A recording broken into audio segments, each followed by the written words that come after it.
come to order. Today is Tuesday, January 21st, 2025. This is the first council meeting of 2025 and the 30th meeting of the current term of the Metropolitan Council of Nashville and Davidson County. Will all members of the council, as well as the public, please rise for the invocation and remain standing for the Pledge of Allegiance. The invocation is being offered this evening by the Reverend Stephanie Dodge. She is lead pastor of Glendale United Methodist Church. Reverend Dodge is the guest of District 25 Council Member Jeff Prep-T. Go ahead, Reverend Dodge. Thank you, Metro Council, for allowing me to offer the invocation this evening. On this week, when we honor the life of the Reverend Dr. Martin Luther King Jr., I think it's important to reflect on his legacy and what his words mean for us in our work today. I shared with my church on Sunday that I like to read King's letter from the Birmingham jail because in it he calls out churches and church leaders who speak of justice and yet do not seek justice. And I think it's good and healthy for all of us to be called out once in a while so we can redirect our course when needed to more align with the Spirit of God. And so as you continue your work tonight, as people who have been given the power to direct the course of our city, I offer some words from Dr. King for your reflection. Power without love is reckless and abusive, and love without power is sentimental and anemic. Power at its best is love implementing the demands of justice. And justice at its best is love correcting everything that stands against love. Please join me in an attitude of prayer. Spirit of life and love, God of all nations, there is much work for us to do. We have only begun to imagine justice and mercy in our world. Help us to hold fast to our vision of what that can be. May we see the hope in our history and find the courage and the voice to work for that constant rebirth of freedom and justice. Grant these leaders the courage to act in love on behalf of others as they lead and guide our city. Amen. Amen. I pledge allegiance to the flag of the United States of America and to the republic for which it stands, one nation, under God, indivisible, with liberty and justice for all. You may all be seated. Thank you very much, Reverend Dodge. Happy New Year, council members. It was good to see many of you yesterday at the 40th annual Nashville commemoration of Martin Luther King Day. It's always an uplifting day. Since we last met at the federal level of government, we have seen the end of a presidential administration and the inauguration of a new one. Yesterday, we witnessed our nation's peaceful transfer of power and saw the signing of numerous executive orders that will have an impact on state and local governments. Our state legislature is also back in session on Capitol Hill here in Nashville, starting in mid-January and extending into the spring. Mindful of how all our levels and branches of governments can ideally work together for the good of the Nashvillians that we represent, I know that some of us are optimistic about the years ahead and some of us are pessimistic. At the local municipal level, there are always issues, big and small, to be identified, addressed, better understood, and solved to the best of our ability. The oath that we all took at our own inauguration together at the start of this term requires us to support the constitutions of the United States, the state of Tennessee, and our local charter, and concludes, I will faithfully, impartially, and with fidelity discharge the duties of the Metropolitan County Council without fear or favor and for the public welfare. Okay, so that is the oath that we all took at the start of our term. And so as we begin 2025, let us begin with renewed purpose and focus on our policy work. We have a lot of work to do. Okay, one of the biggest pieces of that work is the annual operational budget, and I think Chair Porterfield spoke to it earlier, but at our next council meeting on February 4th, we will have a pre-budget public comment period. So Nashvillians can find information on that on nashville.gov. the council's social media platforms starting tomorrow. And so council members, if you will please share that information broadly on all your platforms, I would appreciate it. Okay. Without objection, we will suspend the calling of the roll and ask the clerk to please record the names of the members present throughout the meeting. Is there a motion for approval of the minutes of the meeting of December 17th, 2024? Okay. There's a motion properly seconded and without objection. Okay. The minutes of the minutes of the meeting of December 17th are approved. Mr. Clerk, are there any messages from the mayor? There are no messages from the mayor. Okay, thank you, Mr. Clerk. As I am using this evening a new monitor and microphone and soundboard, and y'all as well, I did want to take the opportunity to thank the ITS team for getting us all updated and back online with our new sound equipment. So we appreciate them very much. And if you all will bear with me, as you did kindly with Ms. Vo, things are just a little bit different up here, but I'm looking forward to the new configuration. So thank you to them. All right, so we're rolling right into our agenda, Section E, Appointees and Nominees. This portion of the agenda shares all persons that were scheduled to appear before the Rules, Confirmations, and Public Elections Committee this evening. Referrals will be back to the committee by rule as part of the council's two-meeting process for all elections and confirmations. No votes will be taken by the body in this section of the agenda other than for deferrals. Chair Prep T, committee report, please. First for any withdrawals or deferrals, sir. Thank you, Madam Vice Mayor. With regard to the Metro Development and Housing Agency Board appointment of Frank Stevenson, we voted 5 in favor, 0 against, 1 not voting for a one-meeting deferral. Okay. Would you make a corresponding motion, Chair? So moved. Properly moved and seconded. All in favor for the deferral of Frank Stevenson's consideration to the meeting of February 4th, please say aye. Okay, any voting no or abstaining? Okay. Next, Chair Prep T, just a very brief summary report with the name of the board and commission and the persons who were interviewed by your committee today. Thank you, Madam Vice Mayor. With regard to the Human Relation Commission appointment of Kara Ince, the Solid Waste Region Board reappointment of Demita Beck-Taylor, the Transportation and Licensing Commission appointment of William Allen Sloan. We voted 5 in favor, 0 against, 0 not voting. Okay, thank you, Chair. So all of those, again, will be re-referred back for confirmation consideration on February 4th by rule. Next, Chair Prep T in Section F, confirmations. You're recognized again for your committee report on appointees in the second step of your committee's two-meeting process. Thank you, Madam Vice Mayor. With regard to the Auditorium Commission appointment of Dejanay Cole for a term expiring on July 1st, 2027, we voted 6 in favor, 0 against, 0 not voting, and with that, I move approval. Okay, is there a second? Okay, properly moved and seconded for Ms. Dejanay Cole to be confirmed to serve on the Auditorium Commission. All in favor, please say aye. Aye. Any voting no or abstaining? Is Ms. Cole with us this evening? Hello, thank you, Ms. Cole. Congratulations to you. We appreciate your willingness to serve. Okay. That is a very brief section this evening. All right, so next we are moving into Section G of our agenda, the public comment period. Members of the public who are Tennessee residents wishing to speak can sign up on our council meeting sign-up sheet located at the table outside of our chamber on the day of a scheduled meeting. The public comment sign-up is from 5 until 6 on the day of our meeting. Public comment is limited to 20 minutes total at this council meeting, and each speaker is allowed up to 2 minutes to speak. Okay.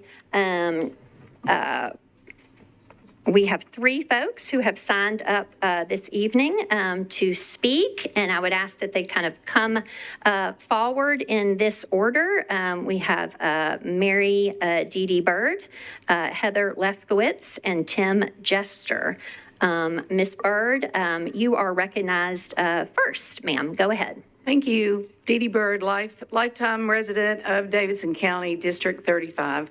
I'm here to talk about safety tonight. I have concerns that this council, and I hope in 2025 that you take this job a little more seriously to bring the council into the 21st century and use the nonviolent, hands-off tools that you have available to you. No one is safe in this city, not the toddlers who are dying from overdoses, not the children in our metro parks who are shooting each other, not the teenagers who are trying to find protection behind a business, not the business owners who are being attacked, not the employees that are being attacked, not the tourists who are being attacked downtown, not the homeless, one of our most vulnerable populations. They're not safe. I feel that all the counties around Davidson County are utilizing these tools to help keep their residents and citizens safe. I feel that the council of Davidson County needs to do a better job at using, and yes, I include focus and LPRs, but also education, community engagement of individuals to let your citizens know that you are protecting them, that you take it seriously, that you want to use the tools that are available to you, and you're moving forward with that kind of legislation. Thank you. Thank you. Next is Heather Lefkowitz. She is speaking on Agenda Item 49, Resolution 2025-961, regarding Metro Arts, speaking in support. Go ahead, Ms. Lefkowitz. Thank you so much. I'm here tonight as a commissioner. I'm a District 24 resident, and I chair the Grants Committee for the Arts Commission. And we're so happy to submit this legislation to you tonight, which details the grant and funding policies for Thrive and operating grants. And our commission authorized these last week. I believe that these policies, this legislation demonstrates a real commitment to artists, and it exceeds previous year allocations for Thrive. For our operating grants funding, we're shifting really towards more equitable funding, and we are committed to that. I want to acknowledge the hardship that the delay and the challenges with this legislation, the cost to that for real people. And also say that I'm so appreciative of the labor that's gone into getting us here, because there's been a lot from previous and future leadership from our staff and partners in Metro and our arts community. And I just want you to know that our commission, I believe, is asking the right questions as we go into this year, and that we as a grants committee are committed to getting right back to work on FY26. So thank you for all of your support, and we hope to see you back here in 3 months with fiscal year 26 guidelines. Thank you. Thank you. Mr. Tim Jester, you're recognized. He is also speaking on Resolution 2025-961 regarding Metro Arts and support. Go ahead, sir. I am. Good evening, Metro Council. My name is Tim Jester. I'm a resident of District 11, and Jeff Eastlick is my councilperson. Evening, Jeff. I'm also a Metro Arts Commissioner, the former chair of the Grants and Funding Committee, and the current chair of the newly formed Budget and Audit Committee. And I come to you this evening in that capacity. You'll have before you later this evening for your approval grants and funding criteria and guidelines for both operating and Thrive grants. First, I'd like to acknowledge that this has been a very arduous year as we work through multiple commissioner transitions, multiple executive director transitions, multiple key staff vacancies, budget issues, and that's before we even get to the entire purpose of the Metro Arts Commission, which is promoting arts in our community, mainly through grants. This is the first time in far too long that the grant criteria and guidelines have been in front of you for your approval. Someone like me should have been standing before you far before me.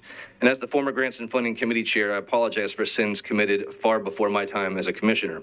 Guidelines and criteria for operating grants are largely unchanged. Although the Metro Arts Commission voted to increase funding levels for our Thrive program to 40% of our grants budget, an increase of nearly 30% from historic funding levels.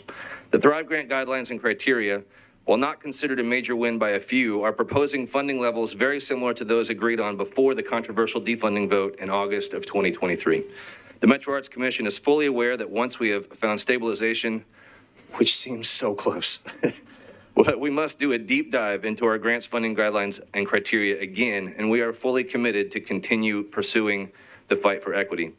We have worked hard and fought hard for the legislation that sits in front of you today, and I would implore that you vote to allow us to use these guidelines and criteria to begin dispersing money into the Nashville arts community again as quickly as possible. Thank you. Thank you, sir. That concludes our public comment.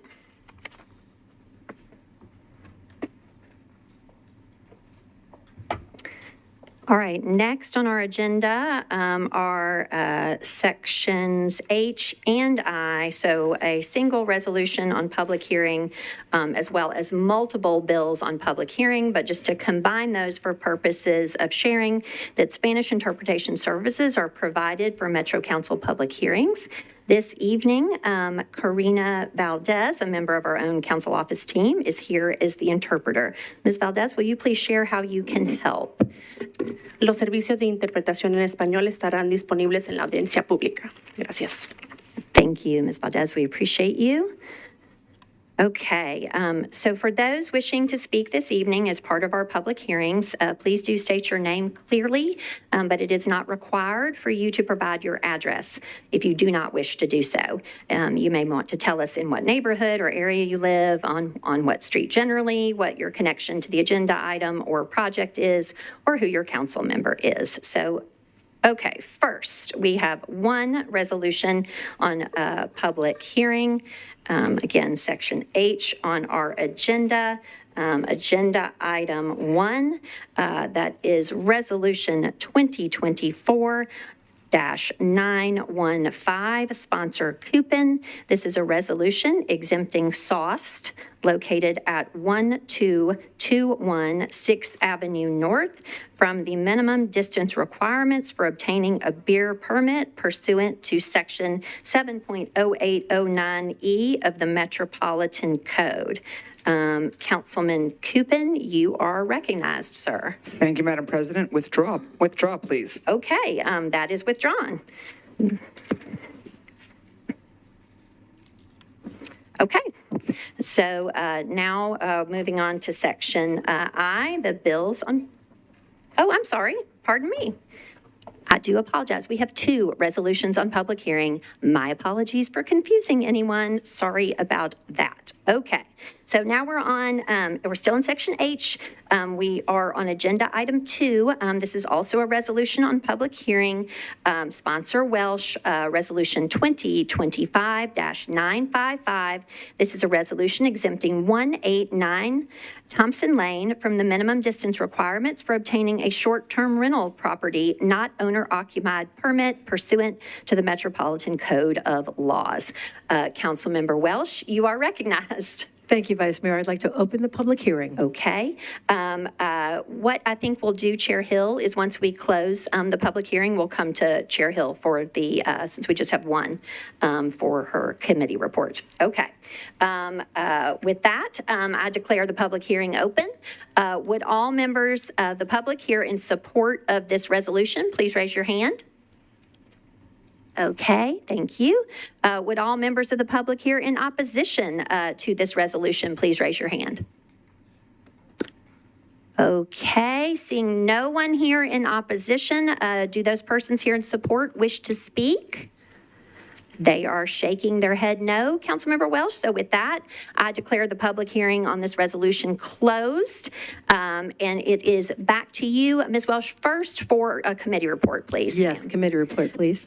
Chair Hill for the report of government operations and regulations, please, ma'am. Thank you, Madam Vice Mayor. So we voted for approval, 7 in favor, 0 against, 0 not voting. Okay, 7 in favor, 0 against, 0 not voting. And so it's back to you, Councilmember Welsh, for a motion. I'd like to move to approve.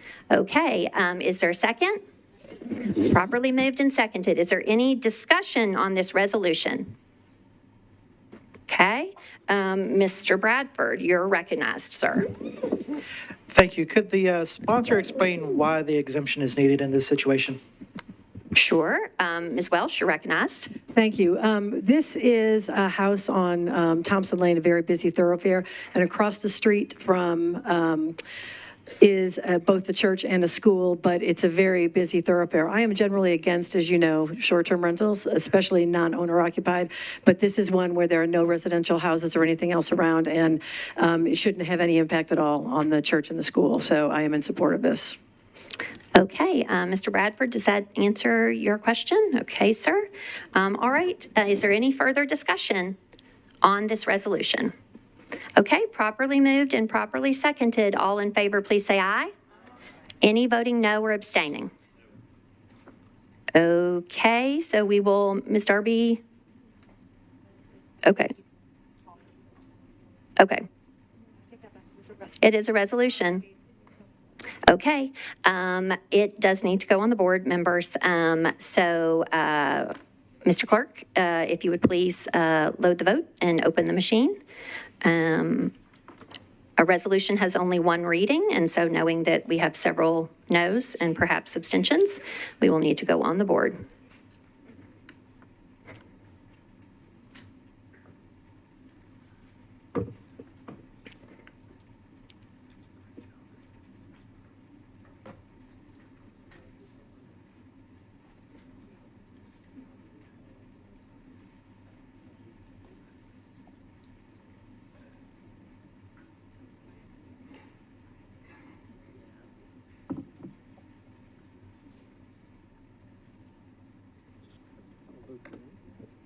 Okay, with all votes in, Mr. Clerk, please show the vote. Okay, this resolution passes with 31 votes in favor, 2 voting no, and 2 abstaining.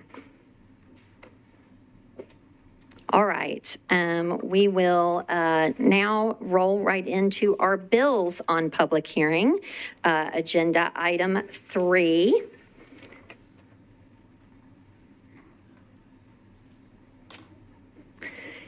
Is ordinance BL 2024-594, sponsor Taylor and Ellis. This is an ordinance amending section 17.04.060 of the Metropolitan Code zoning regulations to add a definition for, quote, bar or nightclub, and amend the definition of, quote, beer and cigarette market. Mr. Taylor, you are recognized, sir. Go ahead. Thank you, Madam Chair. I would like to open the public hearing, please. All righty. I declare the public hearing open.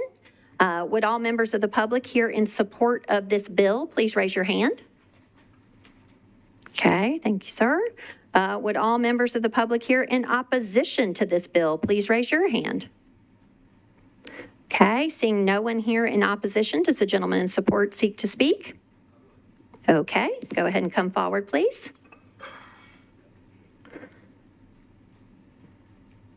Hello, you all. Thank you for letting me speak. My name is Adam Holstead.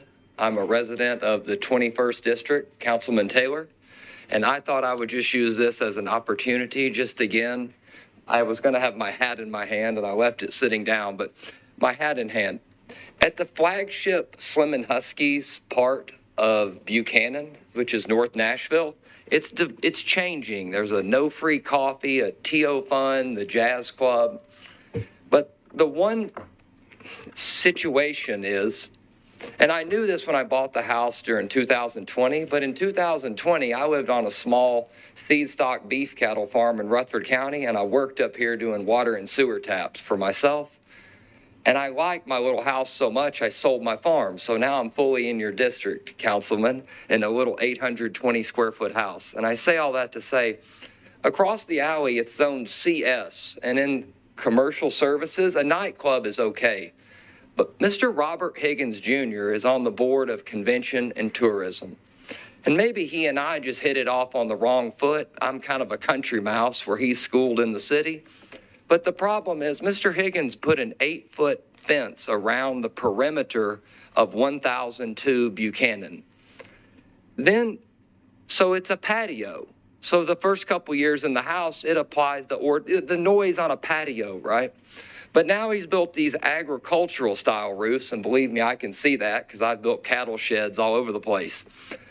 So now he can't contain the sound. Last thing to say, Monday night, I went to the Beeman Nature Park with Heather Gallagher and a group of senior citizens and some youth and did a full moon hike. I came home on Monday and Mr. Higgins had a private event and they blowed air horns, they being club participants in the club. It's not a bad place, it's just unruly and the noise is wild. Okay, thank you, sir.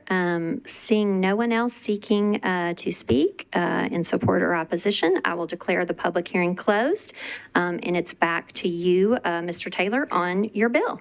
Thank you so much. I have a substitute on this bill and would Okay, like to move that substitute. Let's move approval to get it before us, please, first. Sorry. That's Thank you okay. so much. I'd like to move approval for this bill. Is there a second? Okay, properly moved and seconded. It's back to you regarding your substitute. That's a proper subsequent motion if you want to move that. Absolutely. Move the substitute, please. Okay. The substitute is properly moved and seconded. Is there any discussion on the motion to substitute? Mr. Taylor, do you want to just share real briefly what the substitute does, please, sir? Yeah, overall, I think the gentleman that spoke kind of spoke of some things in regards to our code. In our code right now, there's a few usages that we just don't simply have definitions for: bar, nightclub, the cigarettes or vape shops, different things of that nature. And so the aim here is to add those definitions so codes can do their job as they move forward, and then we can as a body or a single councilman can work with their community on which usages they would like to see in the community, et cetera. And so by adding these definitions, you don't necessarily get a restaurant that might be a live music venue or so forth and so on. It defines exactly what it is and what you need to do. And so with this substitute, we're removing just a few pieces. In the original bill, we had a large and small nightclub based on size of the building, so we're removing that.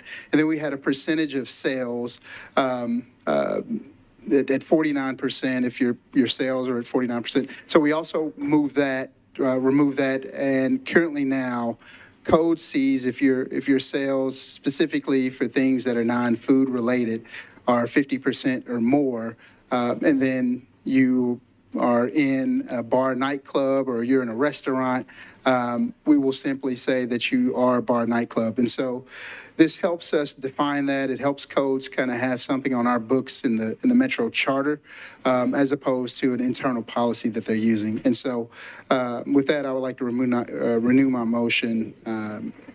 Okay, there is a motion to substitute. It's properly seconded. You have heard the explanation of sponsor Taylor. Is there any further discussion on the substitute? Okay, seeing none, all in favor, please say aye. Aye. Any voting no or abstaining? Okay, we're back to you, Mr. Taylor, for a motion to approve as substituted, sir. Thank you. I'd like to move the substitute for approval. Okay, there is a motion to approve the bill as substituted. Is there a second? Is there any discussion? Okay, seeing none, all in favor, please say aye. Any voting no or abstaining? Okay, this has passed its second of 3 readings. All right, next on the agenda for public hearing is Agenda Item 4, Ordinance BL 2024-619, sponsor Toombs. This is an ordinance to amend Title 17 of the Metropolitan Code of Laws, the zoning ordinance of the Metropolitan Government of Nashville and Davidson County, by applying a 2-story overlay district to various properties located east of Tucker Road and southeast of West Hamilton Avenue. This is 80.06 acres. All described herein. Ms. Toombs, you are recognized. Thank you. Thank you, Madam Vice Mayor. Request to open a public hearing. Okay, let's see. I'm going to declare the public hearing open. Would all members of the public here in support of this bill please raise your hand? Okay. Would all members of the public here in opposition to this bill please raise your hand? Okay. Seeing no one here to speak in opposition or support, I will declare the public hearing closed. And it is back to you, Ms. Toombs, for a motion on your bill. I'd like to move for approval. Is there a second? Second. Okay. Go ahead. I'd also like to move the substitute. Okay. There's a motion to substitute. Is there a second? Okay, we're on the motion to substitute. Anything you want to share about the substitute? The substitute just changes the properties that are included in the overlay. Okay, appreciate that. Is there any further discussion on the substitute? Okay, all in favor of the motion to substitute, please say aye. Any voting no or abstaining? Okay, the substitute is on the bill. Move for approval as substituted. Thank you. Is there a second? Okay, is there any discussion on the bill as substituted on second reading? Okay, seeing none, all in favor, please say aye. Any voting no or abstaining? Okay, this has passed its second of 3 readings as substituted. All right, next is agenda item 5 and agenda item 6, which are companions to each other. Sponsor Greg. The first is ordinance BL 2024-624. And again, it's companion bill 625 regarding certain materials restrictions on 624. This is an ordinance to amend Title 17 of the Metropolitan Code of Laws, the zoning ordinance of the Metropolitan Government of Nashville and Davidson County by changing from R15 to SP zoning for property located at Pennington Bend Road, unnumbered, at the corner of Wooddale Lane and Pennington Bend Road, 13.44 acres to permit 39 multifamily residential units. Councilman Gregg, you're recognized, sir. Thank you, Vice Mayor. I'd like to open the public hearing. Okay, I declare the public hearing open on ordinances 624 and 625. Would all members of the public here in support of these bills please raise your hand? Okay, thank you, sir. Plural. Would all members of the public here in opposition to these bills please raise your hand? Okay, seeing no one here in opposition, do the gentlemen here in support seek to be recognized to speak?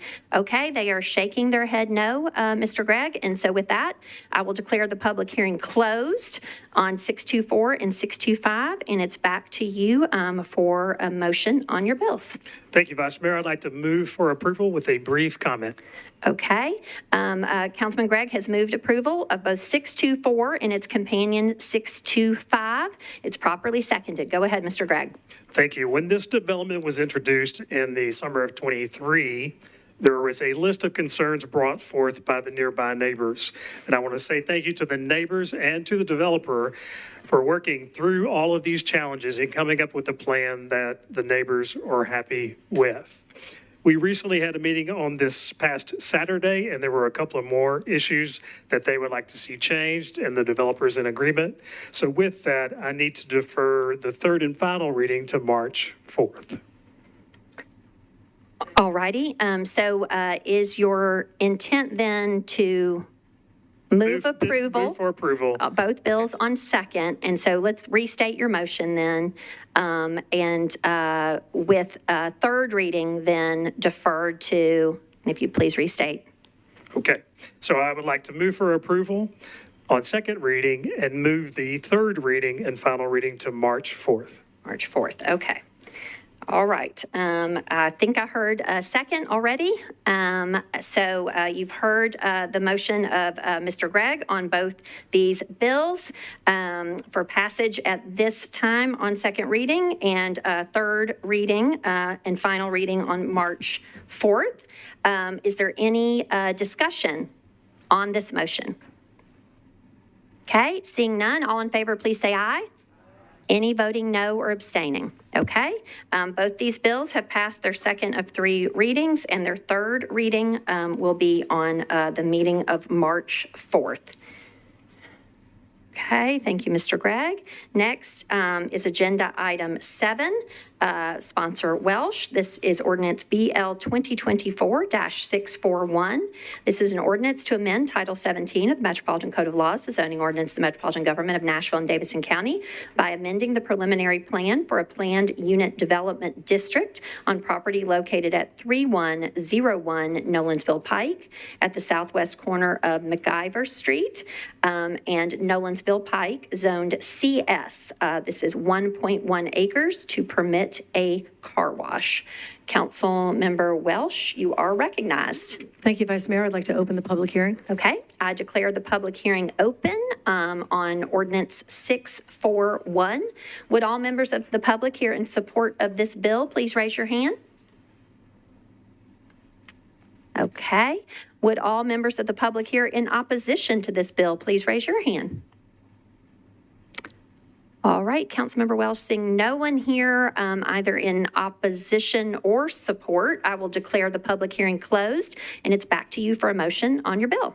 Thank you, Vice Mayor. I'd like to move to approve with a brief explanation. Okay, is there a second? Properly moved and seconded. Go ahead, Ms. Welsh. This bill is for an existing building, and they are actually putting in an internal car detail shop. It's not actually a car wash, but under our code, it falls under the heading car wash. So we will be amending this on third to make it clear that this is actually an internal detail shop. Okay. So I would like to renew my motion to approve. All right. Thank you for that clarification. Is there any further discussion on this motion to approve on second reading? Okay, seeing none, all in favor, please say aye. Any voting no or abstaining? Okay, this has passed its second of 3 readings. All right, next are agenda items 8 and 9. They are companions to each other. Sponsor Coupon. The first is ordinance BL 2024-642, and the second is ordinance BL 2024-643. These can be taken together. This is an ordinance to amend Title 17 of the Metropolitan Code of Laws, the zoning ordinance of the Metropolitan Government of Nashville and Davidson County, by amending the River North Urban Design Overlay District for various properties located on Cowan Street, Waterside Drive, Oldham Street, North First Street, River North Boulevard, Spring Street, and Cowan Court. This is 165.21 acres to update urban design standards related to structured parking and building materials. 643 is an ordinance to authorize building materials restrictions and requirements for Bill 2024-642, applying to the same area. Okay, Mr. Coupon, you're recognized, sir. Thank you, Madam President. Open the public hearing, please. Okay, I declare the public hearing open for bills 642 and 643. Would all members of the public here in support of these bills please raise your hand? Okay, would all members of the public here in opposition to these bills please raise your hand? Okay, seeing no one here on either side, Mr. Coupon, I will declare the public hearing closed, and it's back to you for a motion on your bills. Thank you. Move approval, please. Okay, Councilman Coupon has moved approval of both 642 and 643 on second reading. Is there a second? Okay, is there any discussion? All in favor, please say aye. Any voting no or abstaining? Okay, 642 and 643 have passed their second of 3 readings. All right, next are agenda items 10 and 11. Again, they are companions to each other. Sponsor Toombs. This is ordinance BL 2024-644 and ordinance BL 2024-645. This is an ordinance to amend Title 17 of the Metropolitan Code of Laws, the zoning ordinance of the Metropolitan Government of Nashville and Davidson County, by changing from RS5, RM20A, and MUGA to SP zoning for property located at Lucille Street, unnumbered, approximately 800 feet north of Lucille Street, 5.6 acres, to permit a mixed-use development and within the Dickerson Pike sign urban design overlay. 645 is an ordinance authorizing building materials restrictions and requirements for ordinance 644. Councilmember Toombs, you're recognized. Thank you, Madam Vice Mayor. Request to open the public hearing. Okay, I will declare the public hearing open for ordinances 644 and 645. Would all members of the public here in support of these bills please raise your hand? Okay, thank you. Would all members of the public here in opposition to these bills please raise your hand? Okay, seeing no one here in opposition, do the folks in support seek to be recognized or to speak? Okay, they are shaking their heads no, Ms. Toombs, and so with that, I will declare the public hearing closed, and it's back to you for a motion on these bills. Move for approval. Okay, Councilwoman Toombs has moved approval of 644 and 645 on the second of 3 readings. Is there a second? Okay, properly moved and seconded. Is there any discussion? Seeing none, all in favor, please say aye. Any voting no or abstaining? Okay, 644 and 645, agendas item 10 and 11 have passed their second of 3 readings. All right, next is agenda item 12. This is ordinance BL 2024-646, sponsor Welsh. This is an ordinance to amend Title 17 of the Metropolitan Code of Laws, the zoning ordinance of the Metropolitan Government of Nashville and Davidson County by changing from RS 7.5 to R6A zoning for properties located at 196A Chilton Street and Chilton Street unnumbered at the southwest corner of Chilton Street and Waller Street. This is 0.36 acres. Ms. Welsh, you're recognized. Thank you, Vice Mayor. I'd like to open the public hearing. Okay, I declare the public hearing open. Would all members of the public here in support of this bill please raise your hand? Thank you. Would all members of the public here in opposition to this bill please raise your hand? All right, seeing no one here in opposition, do the folks raising their hands in support seek to speak or be recognized? They are shaking their head no, Ms. Welsh, and so with that, I will declare the public hearing closed. It's back to you for a motion on your bill. Thank you, Vice Mayor. I'd like to move for approval. Okay, properly moved and seconded. Is there any discussion on this bill? Seeing none, all in favor, please say aye. Any voting no or abstaining? Okay, this has passed its second of 3 readings. Next are agenda items 13 and 14, sponsors Coupon. These are, again, companion bills to each other. Ordinance BL 2024-647 and Ordinance BL 2024-648. 647 is an ordinance to amend Title 17 of the Metropolitan Code of Laws, the zoning ordinance of the Metropolitan Government of Nashville and Davidson County by changing from IR to SP zoning for property located at 1500 3rd Avenue North at the northeast corner of 3rd Avenue North and Van Buren Street. This is 1.01 acres to permit a mixed-use development. And 648 is an ordinance to authorize building materials at that same location for ordinance 647. Councilman Coupon, you're recognized. Thank you, Madam President. Open the public hearing, please. Okay. I declare the public hearing open. Would all members of the public here in support of these bills please raise your hand? Okay, thank you. Would all members of the public here in opposition to these bills please raise your hand? Okay, seeing no one here in opposition, do those folks here in support seek to be recognized or speak? They are shaking their head no, Councilman Coupon. And so with that, I will declare the public hearing closed, and it is back to you for a motion on these bills, please. Thank you, Madam President. Move approval, please. Okay. Councilman Coupon has moved approval on second reading of 647 and 648. Is there a second? Okay, it's properly moved and seconded. Is there any discussion on these 2 bills? Seeing none, all in favor, please say aye. Any voting no or abstaining? Okay. Both these bills have passed their second of 3 total readings. Okay, next is agenda item 15, ordinance BL 2024-649, sponsor Toombs. This is an ordinance to amend Title 17 of the Metropolitan Code of Laws, the zoning ordinance of the Metropolitan Government of Nashville and Davidson County by changing from RS5 to R6A zoning for property located at 1230 Bessie Avenue. This is approximately 105 feet south of Weekly Avenue and is 0.12 acres.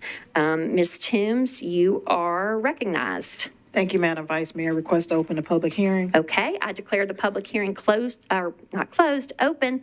Would all folks here in support of this bill please raise your hand? Thank you. Would all folks here in opposition to this bill please raise your hand?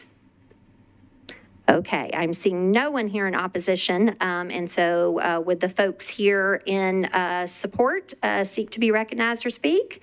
They are shaking their head no, Councilmember Toombs, and so with that, I will declare the public hearing closed, and it's back to you for a motion on your bill. Move for approval.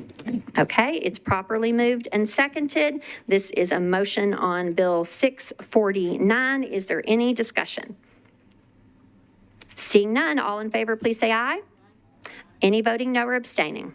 Okay, 649 has passed its second of 3 total readings. Next is Agenda Item 16, Ordinance BL 2024-650, sponsor Welsh. This is an ordinance to amend Title 17 of the Metropolitan Code of Laws, the zoning ordinance of the Metropolitan Government of Nashville and Davidson County, by changing from RS5 to R6A zoning for property located at 311 Ludi Street, approximately 500 feet east of Nolensville Pike. This is 0.21 acres, all of which is described herein. Okay, Ms. Welsh, you are recognized. Thank you, Vice Mayor. I'd like to open the public hearing. Okay, I declare the public hearing open. Would all members of the public here in support of this bill please raise your hand? Thank you. Would all members of the public here in opposition to this bill please raise your hand? Okay, seeing no one here in opposition, do the folks here in support seek to be recognized? They are shaking their head no, and so with that, I will declare the public hearing closed, and it's back to you, Ms. Welsh, for a motion on your bill. Thank you, Vice Mayor. I'd like to move to approve. Okay, is there a second? Properly moved and seconded. Is there any discussion on this bill? Seeing none, all in favor, please say aye. Any voting no or abstaining? Okay, this bill has passed its second of 3 readings. Agenda item 17 is next. This is ordinance BL 2024-651, sponsor Coupon. This is an ordinance to amend Title 17 of the Metropolitan Code of Laws, the zoning ordinance of the Metropolitan Government of Nashville and Davidson County, by changing from RS 3.75 to RM20 to RM20NS zoning for property located at 1014 and 1006 Morrison Street and Morrison Street unnumbered within the Phillips Jackson redevelopment district, approximately 177 feet northwest of Jackson Street. This is 0.18 acres. Mr. Coupon, you're recognized, sir. Thank you, Madam President. Open the public hearing, please. Okay, I declare the public hearing open. Would all folks here in support of this bill please raise your hand? Okay. Would anyone here in opposition to this bill please raise your hand? Okay, seeing no one here either in support or opposition, I will declare the public hearing closed, and it's back to you for a motion on your bill, Mr. Coupon. Thank you. Move approval, please. Okay. There is a motion to approve. Is it seconded? Okay, properly seconded. Is there any discussion on this bill? Seeing none, all in favor, please say aye. Any voting no or abstaining? Okay, 651 has passed its second of 3 total readings. Next is agenda item 18, ordinance BL 2024-652, sponsor Toombs. This is an ordinance to amend Title 17 of the Metropolitan Code of Laws, the zoning ordinance of the Metropolitan Government of Nashville and Davidson County, by changing from R8 to IWD zoning for properties located at 2902 and 2906 Brick Church Pike, approximately 630 feet south of Brick Church Park Drive, 7.45 acres. Councilwoman Toombs, you are recognized. Thank you, Madam Vice Mayor. Request to open a public hearing. Okay, I declare the public hearing open. Would all folks here in support of this bill please raise your hands? Thank you. Would all folks here in opposition to this bill please raise your hand? Okay, seeing no one here in opposition, do the gentlemen here in support seek to be recognized or speak? They are shaking their head no, Councilmember Toombs. And so with that, I will declare the public hearing closed, and it's back to you for a motion on this bill. Move for approval. Okay, a motion to approve. It's properly seconded. Is there any discussion? Okay, seeing none, all in favor, please say aye. Any voting no or abstaining? Okay, this has passed its second of 3 readings. Next is Agenda Item 19, Sponsor Welsh. This is Ordinance BL 2024-653, an ordinance to amend Title 17 of the Metropolitan Code of Laws, the zoning ordinance of the Metropolitan Government of Nashville and Davidson County, by changing from RS5 to RM20 ANS zoning for property located at 205 Joyner Avenue, approximately 120 feet west of Foster Avenue. This is 0.17 acres. Councilmember Welsh, you are recognized. Thank you, Vice Mayor. I'd like to open the public hearing. I declare the public hearing open. Would all folks here in support of this bill please raise your hand? Would all folks here in opposition to this bill please raise your hand? Seeing none on either side, Councilmember Welsh, I will declare the public hearing closed. It's back to you for a motion on your bill. I would like to move to approve. Is there a second? Okay, properly moved and seconded. Is there any discussion on this bill? Seeing none, all in favor, please say aye. Any voting no or abstaining? Okay, this has passed its second of 3 readings. Next is Agenda Item 20, Ordinance BL 2024-654, Sponsor Webb. This is an ordinance to amend Title 17 of the Metropolitan Code of Laws, the zoning ordinance of the Metropolitan Government of Nashville and Davidson County, by amending a specific plan on properties located at 203, 205, 209, 217, 219, 253, 255, 259, and 261 Liberty Lane, 215B, 257B, and 253B Liberty Lane, approximately 250 feet west of People's Court, zoned SP. This is 26.59 acres to permit 159 multifamily residential units. Councilmember Webb, you're recognized. Thank you, Vice Mayor. I'd like to open the public hearing. Okay, I declare the public hearing open. Would all folks here in support of this bill please raise your hand? Thank you. Would all folks here in opposition to this bill please raise your hand?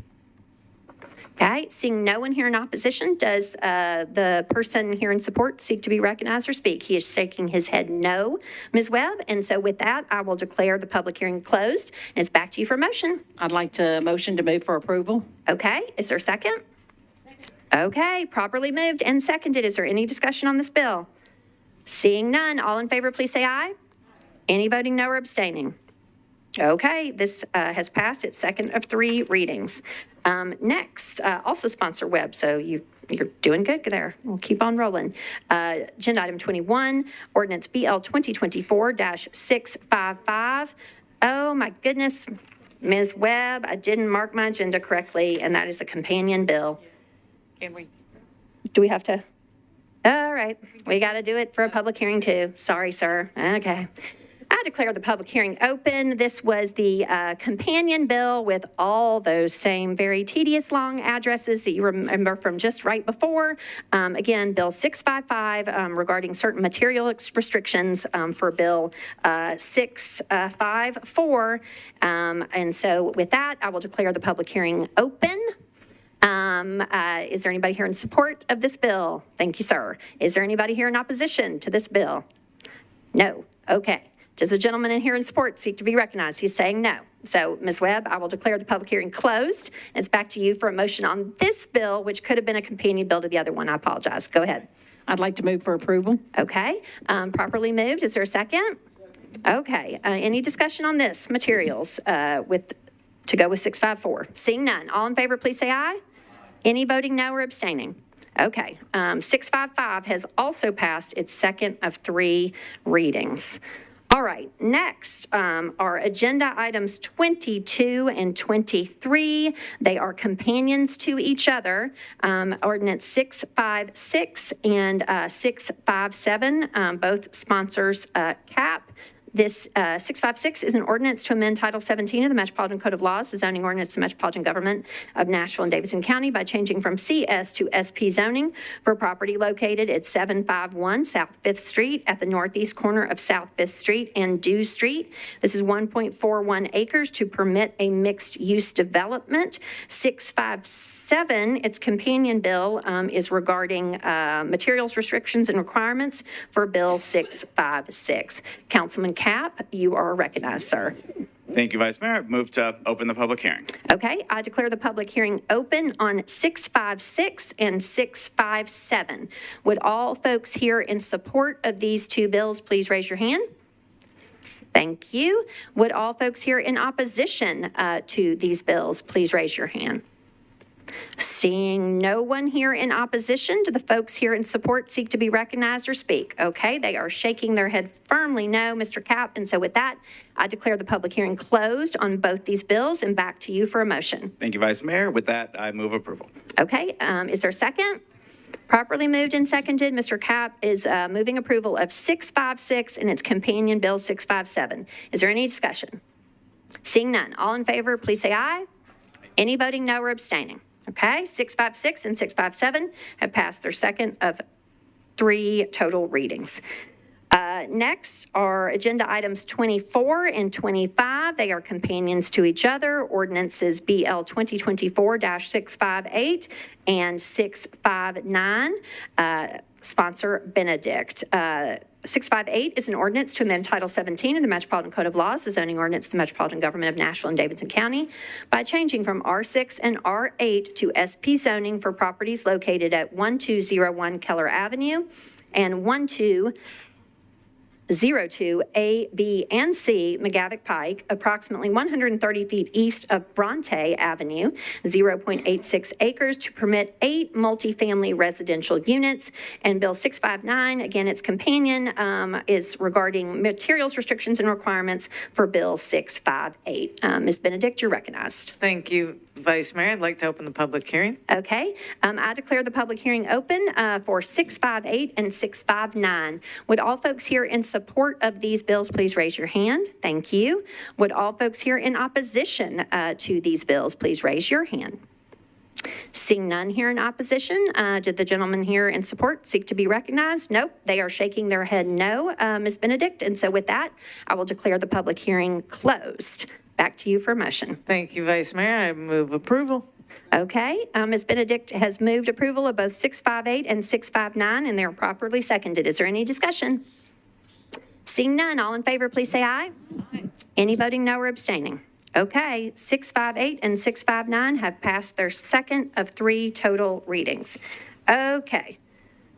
Turning the page here just in case. Okay, agenda item 26, ordinance BL 2024-660, sponsor Welsh.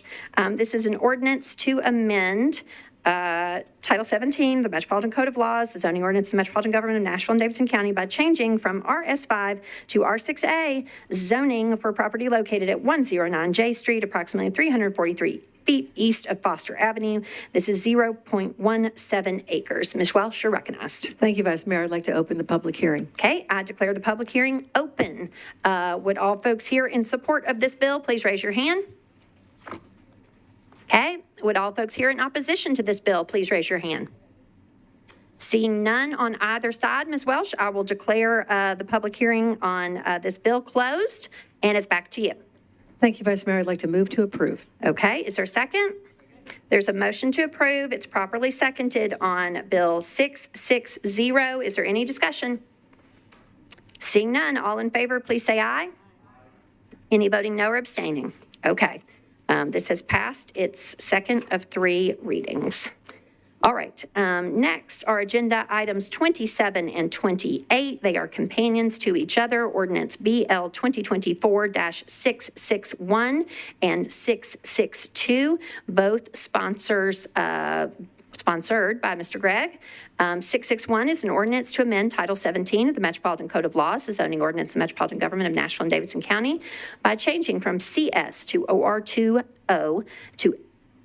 and from CS and OR20 to SP zoning for property located at 2811 Patriot Way, approximately 225 feet south of Allen Road. This is 1.8 acres to permit a self-service storage facility. And Ordinance 662 is an ordinance to authorize the building material restrictions and requirements for Ordinance 661. Mr. Gregg, you are recognized, sir. Thank you, Vice Mayor. I'd like to open the public hearing. Okay, I declare the public hearing open for ordinances 661 and 662. Would all folks here in support of these 2 bills please raise your hand? Thank you. Would all folks here in opposition to these bills please raise your hand? Okay, seeing no one here in opposition, do the folks here in support seek to be recognized or speak? They're giving a thumbs down and saying no. And so with that, I will declare the public hearing closed on both these bills, and it's back to you, Mr. Gregg. Thank you, Vice Mayor. I'd like to move to approve. Okay, there is a motion to approve both 661 and 662. Is there a second? Properly moved and seconded. Any discussion on these bills? Seeing none, all in favor, please say aye. Any voting no or abstaining? Okay. 661 and 662 have passed their second of 3 readings. The next items on our agenda are agenda items 29 and 30. They are companions to each other.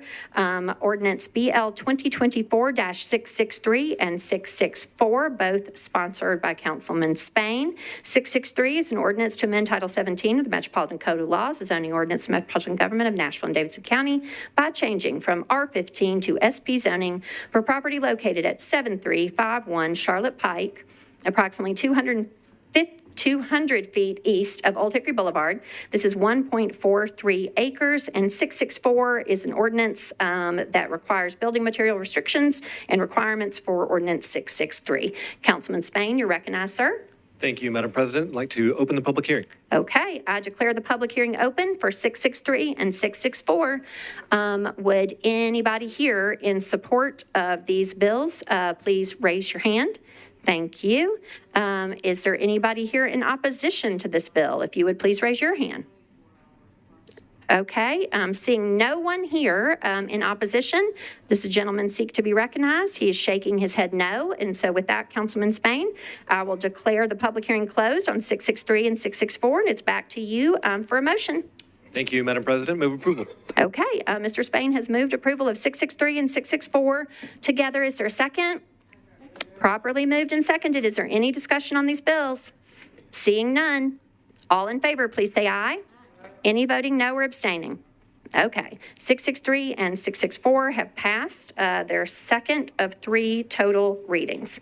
Next are agenda items 31 and 32. They are companions to each other. Ordinance BL 2024-665 and 666. Sponsor Vo. 665 is an ordinance to amend Title 17 of the Metropolitan Code of Laws, the zoning ordinance, the Metropolitan Government, by changing from MULA to SP zoning for properties located at 500 and 516 Hagen Street at the corner of Chestnut Street and Hagen Street. This is 1.68 acres to permit a mixed-use development. And 666 is an ordinance to authorize building materials and restrictions, or rather building material restrictions and requirements for ordinance 665. Councilmember Vo, you're recognized. Thanks, Vice Mayor. I'd like to open the public hearing. Okay, I declare the public hearing open on ordinances 665 and 666. Would all folks here in support of these bills please raise your hand? Thank you. Would all folks here in opposition to these bills please raise your hand? Seeing no one here in opposition, do the gentlemen here in support seek to be recognized? They are shaking their head no, Councilmember Vo. And so with that, I will declare the public hearing closed, and it's back to you for a motion on both these bills. Great. I'd like a motion to approve. Okay, there's a motion to approve bills 665 and 666. Is there a second? Properly moved and seconded. Is there any discussion? Seeing none, all in favor, please say aye. Any voting no or abstaining? Okay, 665 and 666 have passed their second of 3 readings. Next are agenda items 33 and 34, ordinance BL 2024 and 667, and ordinance BL 2024-668. They are companions to each other, sponsor Toombs. 667 is an ordinance to amend Title 17 of the Metropolitan Code of Laws, the zoning ordinance of the Metropolitan Government, by changing from CS, IWD, SP, and RS5 to SP zoning for various properties located along Dickerson Pike and West Trinity Lane. at the southwest corner of West Trinity Lane and Dickerson Pike. This is 61.41 acres, partially within the Dickerson Pike Sign Overlay District to permit a mixed-use development. And 668 is an ordinance to authorize building material restrictions and requirements for Ordinance 667. Councilmember Toombs, you're recognized. Thank you, Madam Vice Mayor. Request to open the public hearing. Okay, I declare the public hearing open for ordinances 667 and 668. Would all folks here in support of these bills please raise your hand? Thank you. Would all folks here in opposition to these bills please raise your hand? Okay, seeing no one here in opposition to the folks here in support seek to be recognized or speak? They are saying no, Ms. Toombs, and so with that, I will declare the public hearing closed, and it's back to you for a motion on these bills. Move for approval. Okay, there's a motion to approve 667 and 668. It's properly seconded. Is there any discussion? Seeing none, all in favor, please say aye.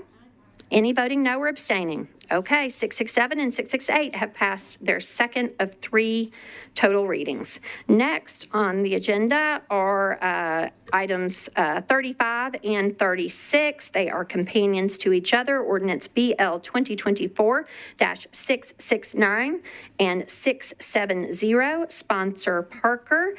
669 is an ordinance to amend Title 17 of the Metropolitan Code of Laws, the zoning ordinance of the Metro government, by changing from SP to SP for property located at 516 Meridian Street at the northwest corner of Trutland Avenue and Meridian Street. This is 0.39 acres to permit 5 multifamily residential units. And Ordinance 670 authorizes building material restrictions and requirements for Ordinance 669. Councilman Parker, you are recognized. Thank you, Vice Mayor. You got Trutland right. Hey. I'd like to open the public hearing, please. All right, I declare the public hearing open. Would all folks here in support of 669 and 667, please raise your hands. Thank you. Would anyone here in opposition to these 2 bills, please raise your hand? Seeing no one here in opposition, do the folks here in support seek to be recognized or speak? Okay, they are shaking their head no. Councilman Parker, and so with that, I will declare the public hearing closed. It's back to you for a motion. Thank you. I'd like to move approval. Okay, Councilman Parker has moved approval of 669 and 670. Is there a second? Properly moved and seconded. Is there any discussion? Seeing none, all in favor, please say aye. Aye. Any voting no or abstaining? All right, 669 and 670 have passed their second of 3 readings. All right, next is agenda item 37, ordinance BL 2024-671, sponsor Rutherford. This is an ordinance to amend Title 17 of the Metropolitan Code of Laws, the zoning ordinance of the Metro government, by changing from AR to A to RS10 zoning for part of property located at 935 Barnes Road at the southwest corner of Barnes Road and Old Hickory Boulevard, approximately 13 acres. Councilman Rutherford, you're recognized, sir. Thank you, Madam President. Open the public hearing, please. Okay. I declare the public hearing open for ordinance 671. Would all folks here in support of this bill please raise your hand? Thank you. Would all folks here in opposition to this bill please raise your hand? Okay, seeing no one here in opposition, do the folks here in support seek to be recognized or speak? They are shaking their head no, Mr. Rutherford. And so with that, I will declare the public hearing closed on 671. It's back to you for a motion. Move approval, please. Okay, is there a second? Okay, it's properly moved and seconded for approval, and it's back to you, Mr. Rutherford. Move the substitute. Okay, is there a second on the motion to substitute? Okay, there is a motion to substitute. It's properly seconded. Mr. Rutherford, you're not required to describe the substitute, but do you want to give a brief explanation? Just very simply, it changes from RS10 to RS20 for the purpose of increasing the lot size. Thank you for the clarification. Okay, you've heard an explanation of the substitute. It's properly seconded. Is there any discussion on the motion to substitute? Seeing none, all in favor, please say aye. Any voting no or abstaining? Okay, it's back to you for a motion on the bill as substituted. Move approval of the bill as substituted. Is there a second? Okay, properly moved and seconded. The bill as substituted. Any further discussion? Seeing none, all in favor, please say aye. Any voting no or abstaining? Nope. Okay. Mr. Rutherford, this has passed its second of 3 readings as substituted. Thank you. Next is Agenda Item 38. This is Ordinance BL 2024-672, sponsor Kimbrough.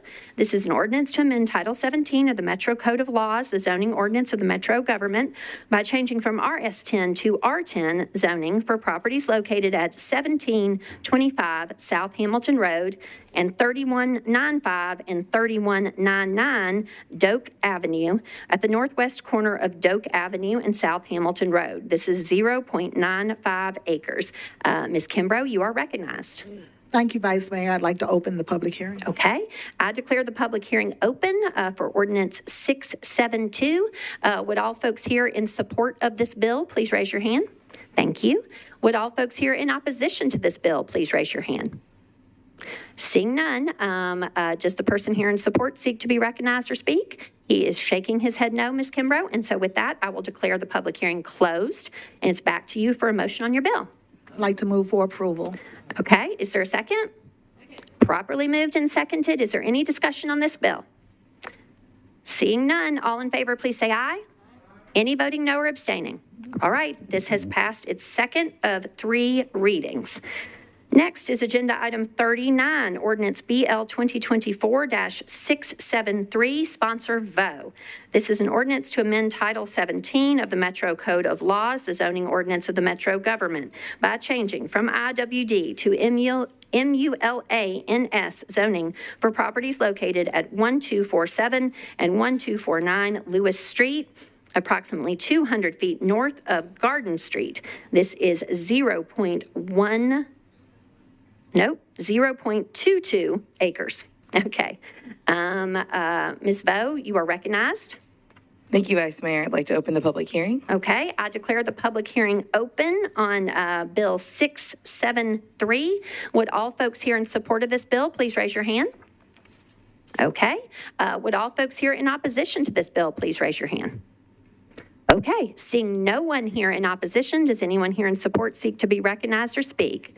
They are all shaking their head no, Ms. Vo. And so with that, I will declare the public hearing closed, and it's back to you for a motion on your bill. Great. I'd like to move to approve. Okay. There's a motion to approve. Is it properly seconded? Okay. Is there any discussion? Seeing none, all in favor, please say aye.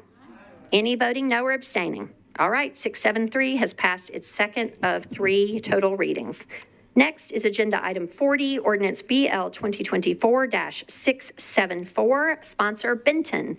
This is an ordinance to amend Title 17 of the Metro Code of Laws, the zoning ordinance of the Metro government, by changing from AR2A to RM9ANS zoning for property located at Una Antioch Pike, unnumbered, approximately 465 feet east of Moss Road. This is 4.01 acres. Councilman Benton, you're recognized, sir.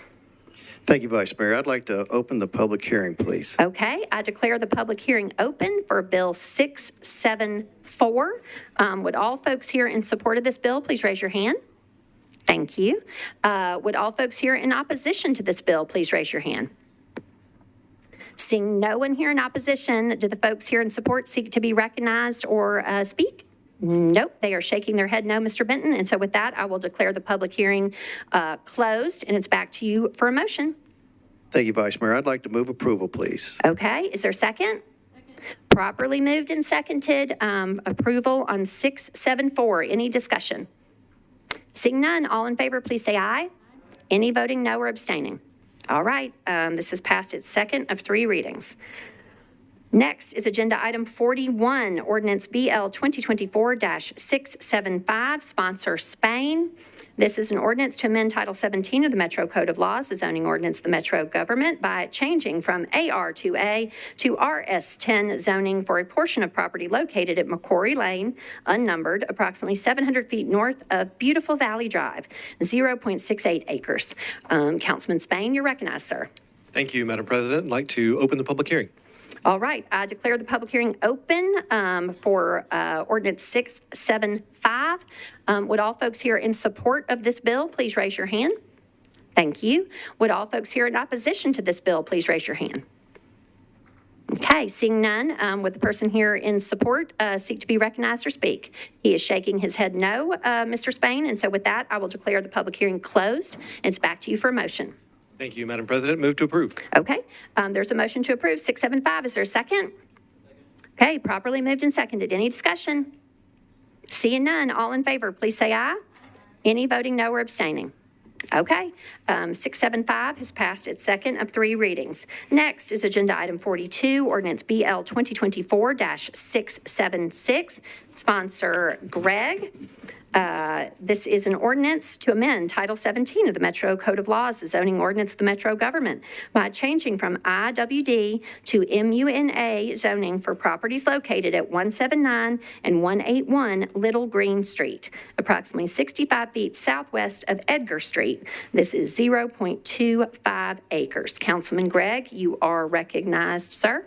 Thank you, Vice Mayor. I'd like to open the public hearing. Okay, I declare the public hearing open for ordinance 676. Would anybody here in support of the bill, please raise your hand? Okay, if there's anybody here in opposition to this bill, would you please raise your hand? All right, seeing no one on either side, Mr. Gregg, I will declare the public hearing closed, and it's back to you for a motion on this bill. Thank you, Vice Mayor. I'd like to move to approve. Okay. Properly moved and seconded. Thank you. Is there any discussion? Seeing none, all in favor, please say aye. Any voting no or abstaining? Okay, 676 has passed its second of 3 readings. All right, that concludes all of our items on public hearing.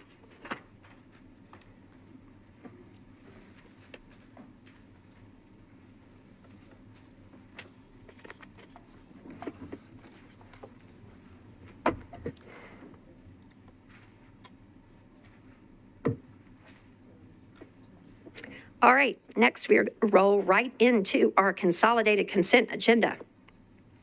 This is item J. All resolutions and second and third reading ordinances on this agenda are included on the consent agenda if recommended for approval unanimously by all committees to which the item was referred. Items on the consent agenda will be voted on at a single time. The item number, along with the resolution and ordinance number of the items on the consent agenda, will be read by me to enter it into the record. And members of the council may remove any item from the consent agenda by request before the consent agenda vote is taken. Okay.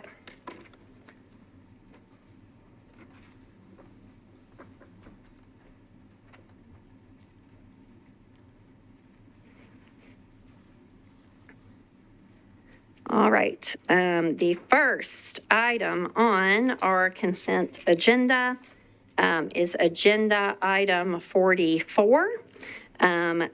This is resolution 2025-956. Agenda item 45, resolution 2025-957. Agenda item 46, resolution 2025-958. Agenda item 47, resolution 2025-959. Agenda item 50, resolution 2025-962. Agenda item 51, resolution 2025-963. Agenda item 52, resolution 2025-964. Agenda item 53, resolution 2025-965. Agenda item 54, resolution 2025-966. Agenda item 55, resolution 2025-967. Agenda item 56, resolution 2025-968. Agenda item 57, resolution 2025-969. Agenda item 58, Resolution 2025-970. Agenda item 59, Resolution 2025-971.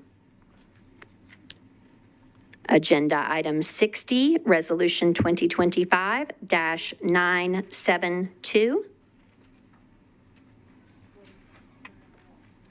Agenda item 61, Resolution 2025-973. Agenda item 62, Resolution 2025-974.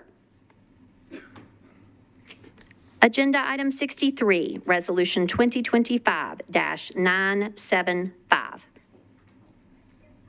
Agenda item 64, Resolution 2025-976.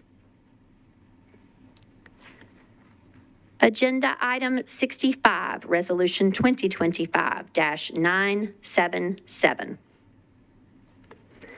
Agenda item 66, Resolution 2025-978. Agenda item 67, Resolution 2025-979. Agenda item 68, Resolution 2025-980. Agenda item 69, Resolution 2025-981. Agenda item 70, Resolution 2025-982. Agenda item 71, Resolution 2025-983. Agenda item 72, Resolution 2025-984.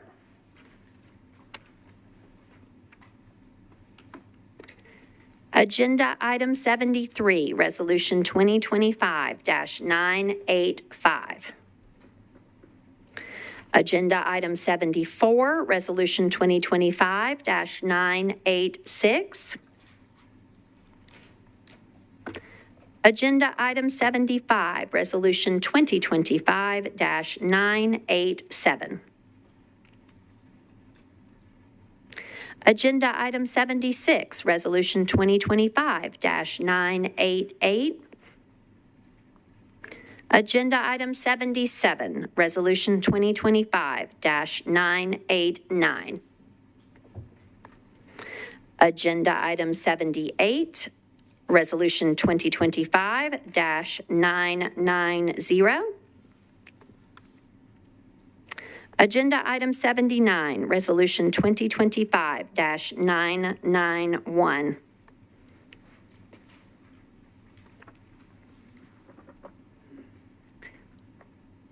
Agenda item 82, Resolution 2025-994.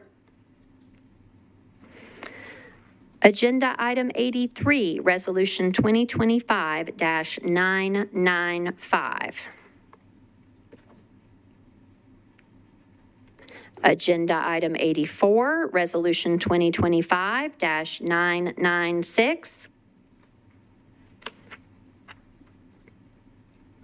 Agenda item 86, Resolution 2025-998.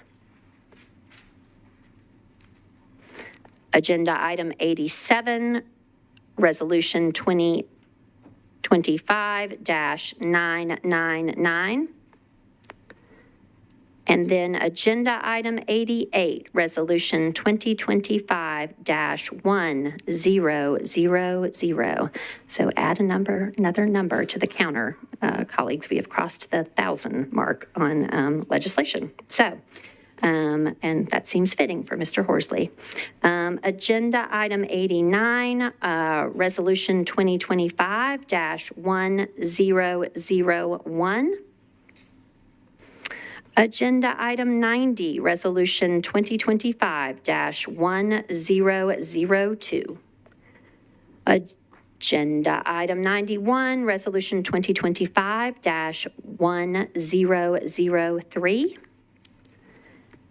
Agenda item 92, resolution 2025-1004.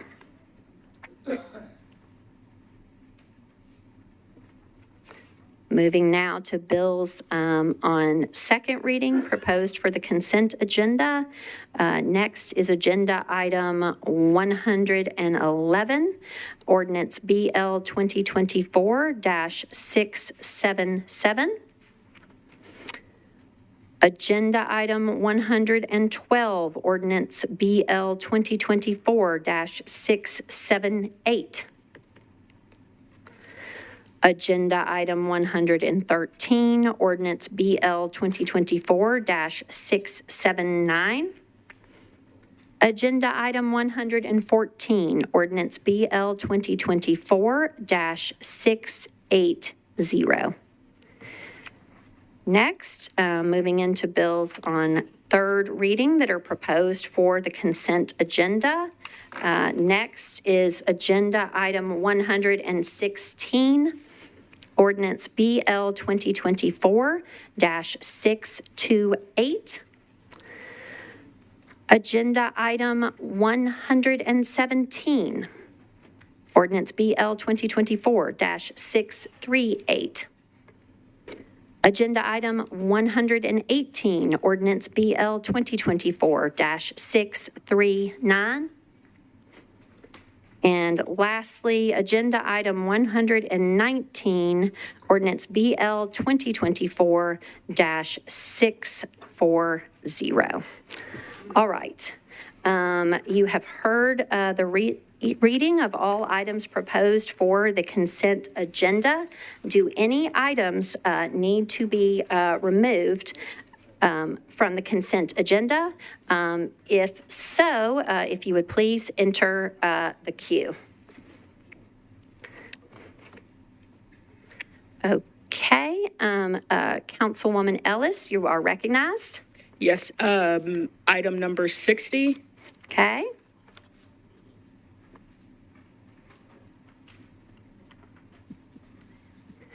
Okay, Ms. Ellis has requested removal of agenda item 60. That's resolution 2025-972 regarding a grant contract with room at the inn. Okay, that will be removed from consent.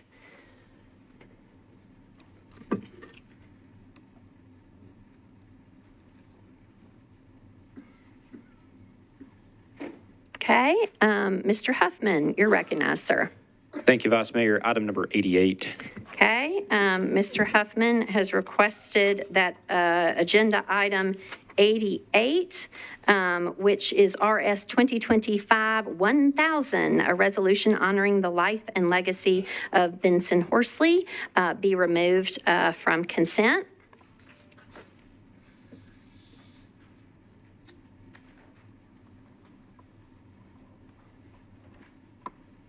Okay, Mr. Prep T, you're recognized, sir. Thank you, Madam Vice Mayor. Could we remove item 89, RS 2025-1001? It will be so done. Agenda item 89, Mr. Prep T has requested that that be removed from consent.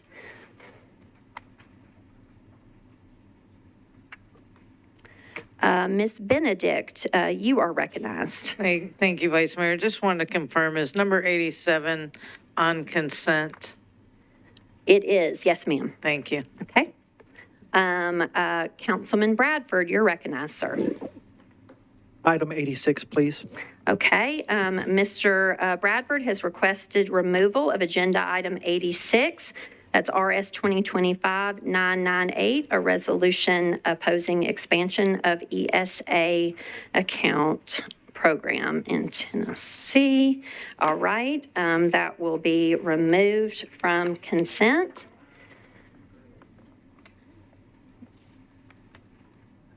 Okay, is any other member seeking to be recognized to remove an item from the consent agenda?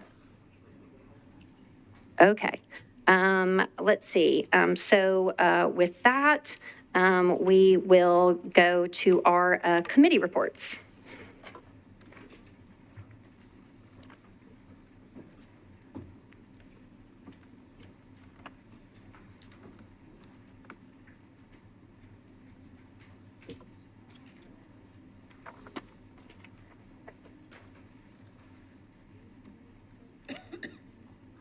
All righty.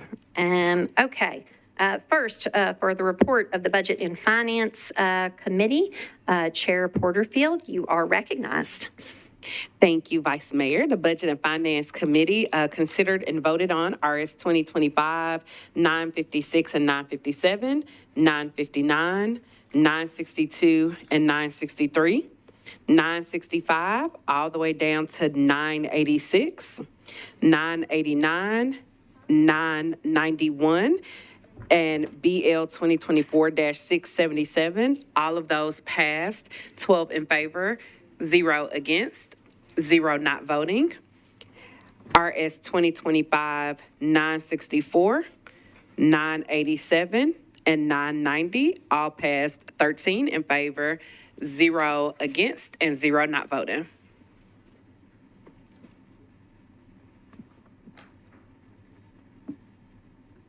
Okay, thank you, Ms. Porterfield. On second reading, we have ordinance 677. 1200. Okay, thank you. All right, thank you, ma'am.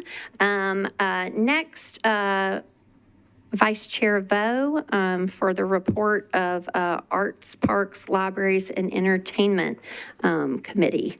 You are recognized, Vice Chair. This is for your bills on the consent agenda. Thank you, Vice Mayor.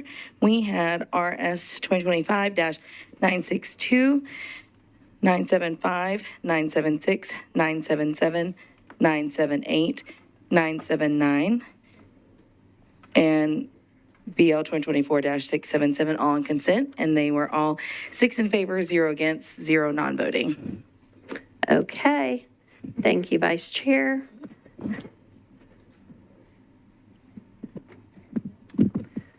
All right, next for the committee report of government operations and regulations, Chair Hill, you're recognized.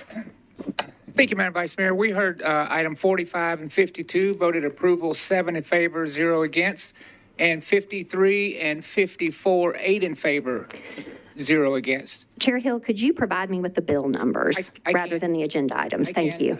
957 and 964, 7 in favor, 0 against. Okay. And 965 and 966, 8 in favor, 0 against, 0 not voting. Thank you so much. Appreciate it. Okay. All right. So that's for government operations. Next, for the report of the Planning and Zoning Committee, Chair Gamble, you're recognized, ma'am. Thank you, Vice Mayor. Planning and Zoning considered consent items, Resolution RS 2025-959, 979, 982, 983, 984, 988, 994, 995, 996, and 99 and 997. Recommended approval, 9 in favor, 0 against, 0 not voting, and 997 recommended approval as amended, 9 in favor, 0 against, 0 not voting. Bills on second reading. Ms. Gamble, real quick, I do not have 997 on the consent agenda, just to clarify. Okay. Okay? Sorry, thank you. No worries. So I've got 959, 979, 982 on down. So I think it was just 997. Yes, so just that's correct. Got it. Okay. Just to clarify, that's Thank not on you. consent. Go ahead. Bills on second reading consent, BL 2024-678, 679, and 680. Recommended approval, 9 in favor, 0 against, 0 not voting. Great. Thank you so much, Chair Gamble. All right. Next, for the report of the Public Health and Safety Committee, Vice Chair Huffman, you are recognized. Thank you, Vice Mayor. Public Health and Safety Committee recommended approval for the following items. RS 2025-968, it's item number 56. Item number 57, RS 2025-969. Number 58, RS 2025-970. Item number 62, RS 2025-974. Number 68, RS 2025-980. And number 69, RS 2025-981. All of those were in favor, 8, against 0, not voting 0.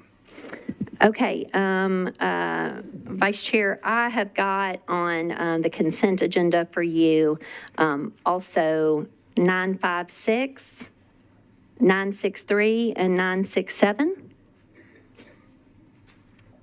It would help if I turn that page over. Yes, ma'am. Okay. Those are on my list as well. That's okay. All right. So those are also 8 in favor, 0 against, none. not voting. Okay. Additionally, I've also got 971, 972, 973. Those aren't on my committee. I don't see those.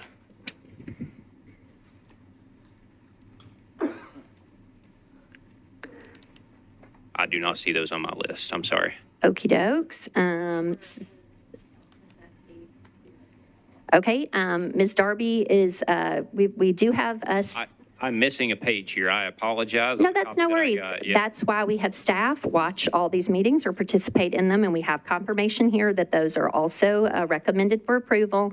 And then I guess the last one was 981. Would that also be on that latter page? 981's, yes. Okay, great. Okay, all righty.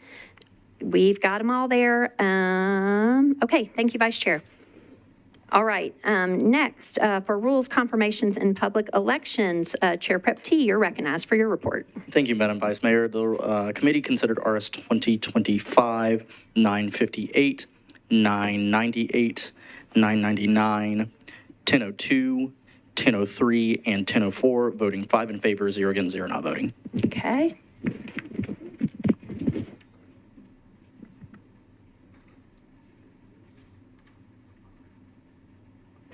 Thank you, Chair.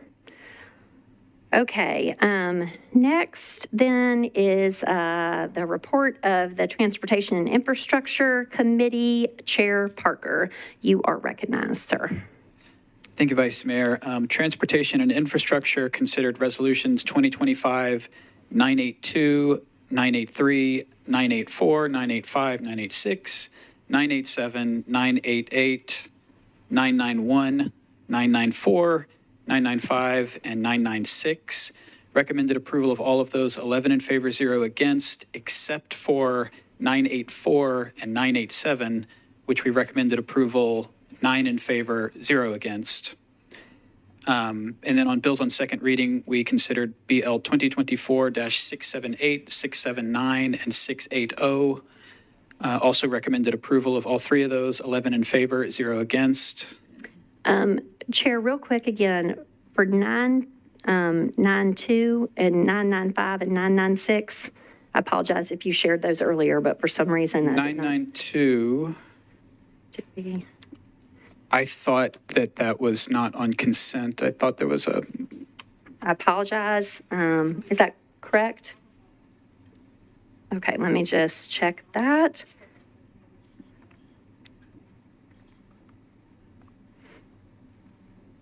Yep, 992. Yep, it's not on consent, but it was listed here, so that's no worries. That's just an error on our part. And then I'm Chair, let's see, 995 and 996. You may have said that earlier, but I got caught up on 992. Go ahead. We did consider 995 and 996 and recommended approval, 11 in favor, 0 against. Great. That checks everything off. Thanks for your patience. And with that, would you move? Absolutely. With all committee reports in, I'd like to move the consolidated consent agenda. Okay, properly moved and seconded. Is there any discussion on the consolidated consent agenda?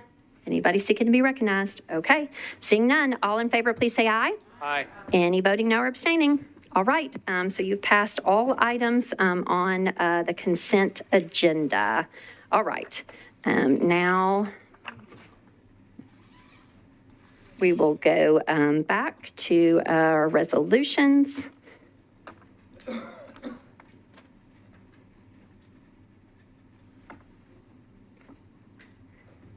were not on consent.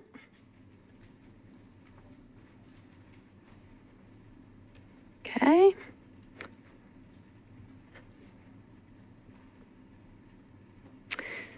First among those is Agenda Item 43, Resolution 2024-905, sponsors Eastlick, Stiles, Coopin, Huffman, Horton, and Bradford.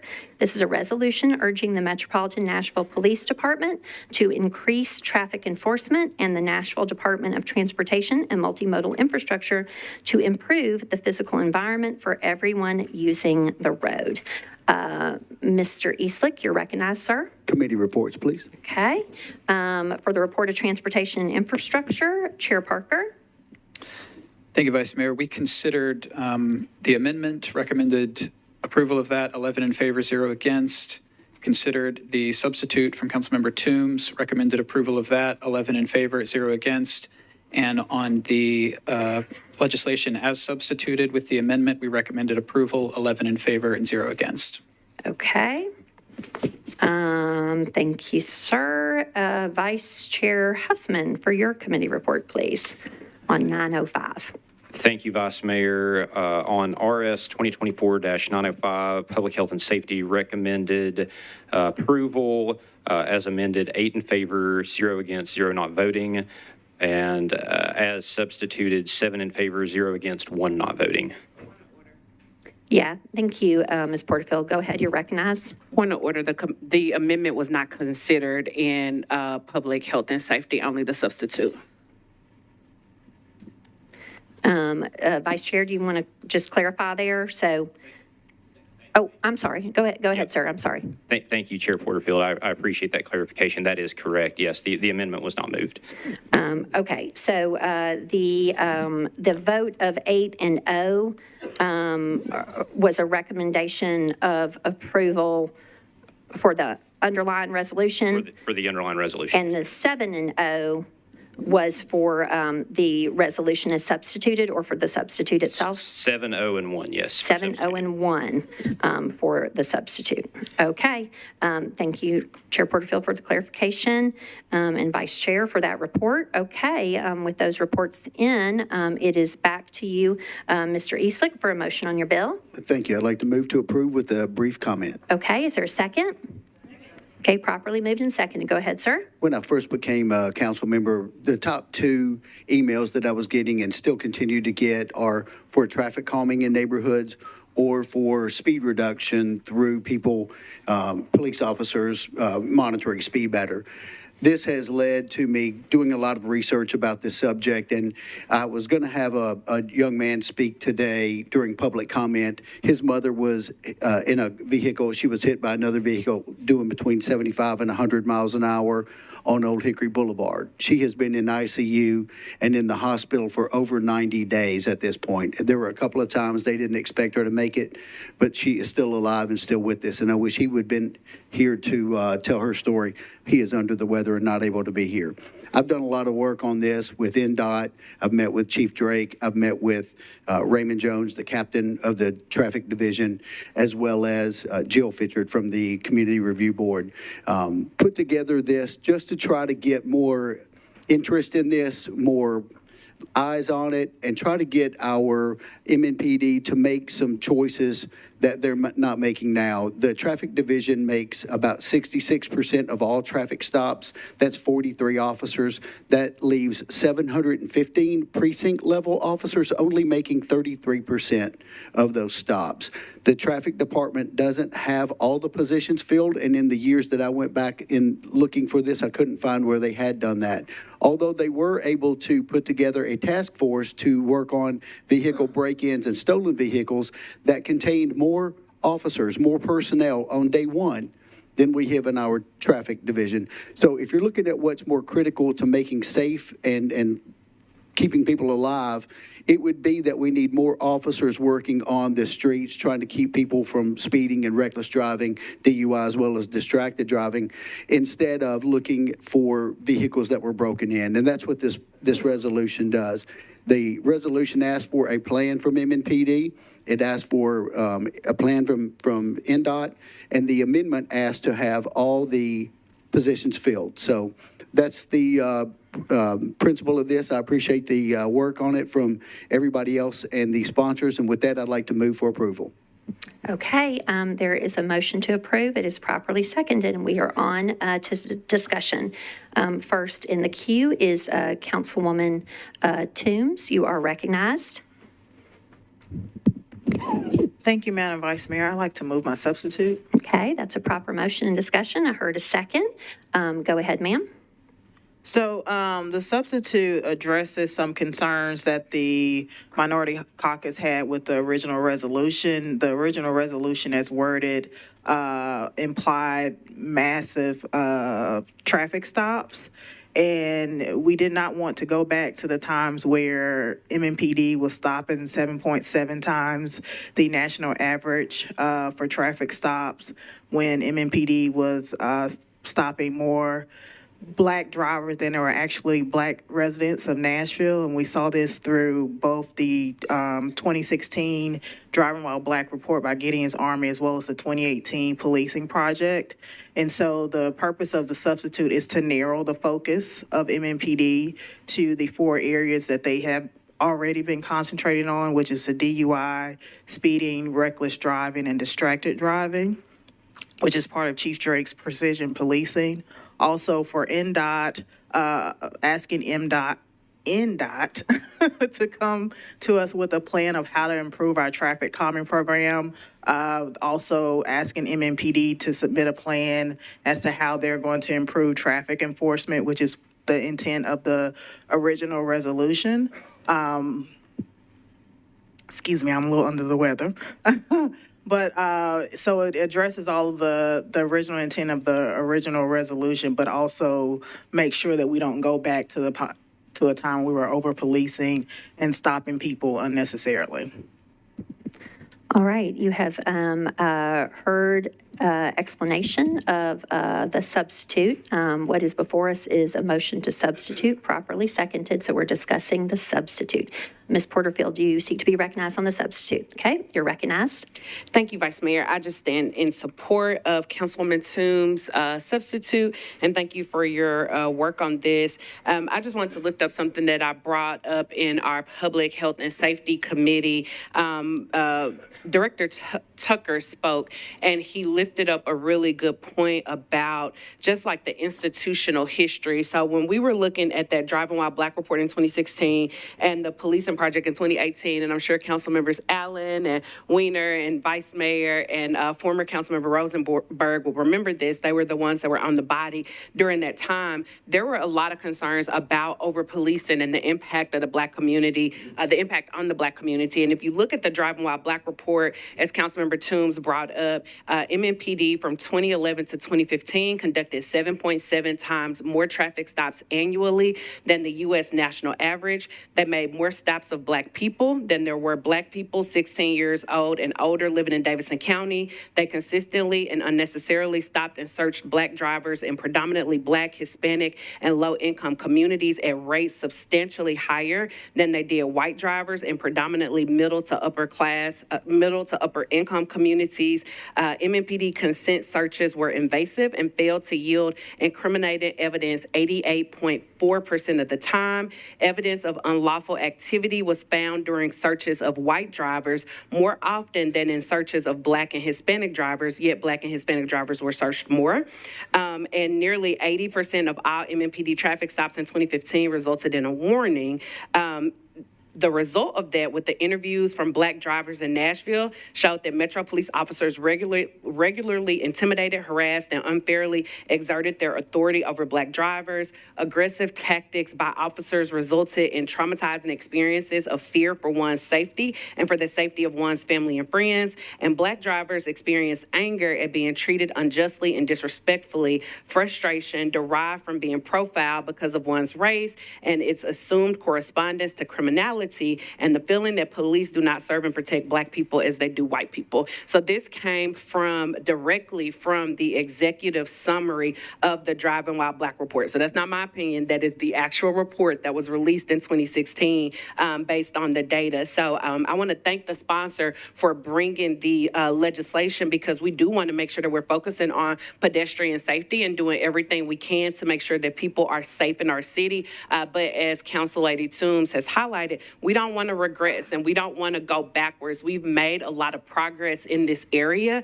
and we don't want to go back. So I stand in full support of the substitute and I ask our colleagues to do the same. All right, Mr. Coopin, are you on the substitute as well, sir? Okay, you're recognized. Thank you, Madam President, and thank you to everyone that was part of this legislation and crafting it. Thank you to the sponsor for bringing it and to my colleague for bringing the substitute. And I echo a lot of what was said, especially the words of Councilman Porterfield in looking at how to bring back some enforcement without going back to the Driving While Black time and the policing project time. I think it was really important to acknowledge where we came from and look at where we're going, so that history wasn't lost and wasn't forgotten. But as my colleague Councilman Eastlick said, one of the number one concerns I hear is roadway safety.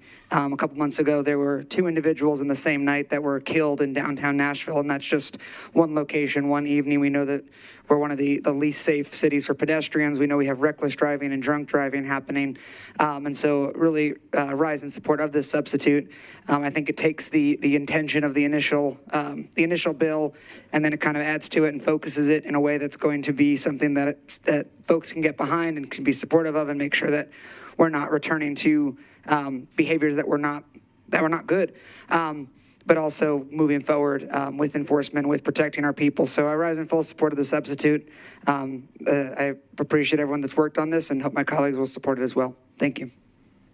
Thank you. Mr. Eastlick, on the motion to substitute, sir, go ahead. Yes, first off, I'd like to say this by no means says anything about mass stops. That was an implied part that wasn't actually in there anywhere.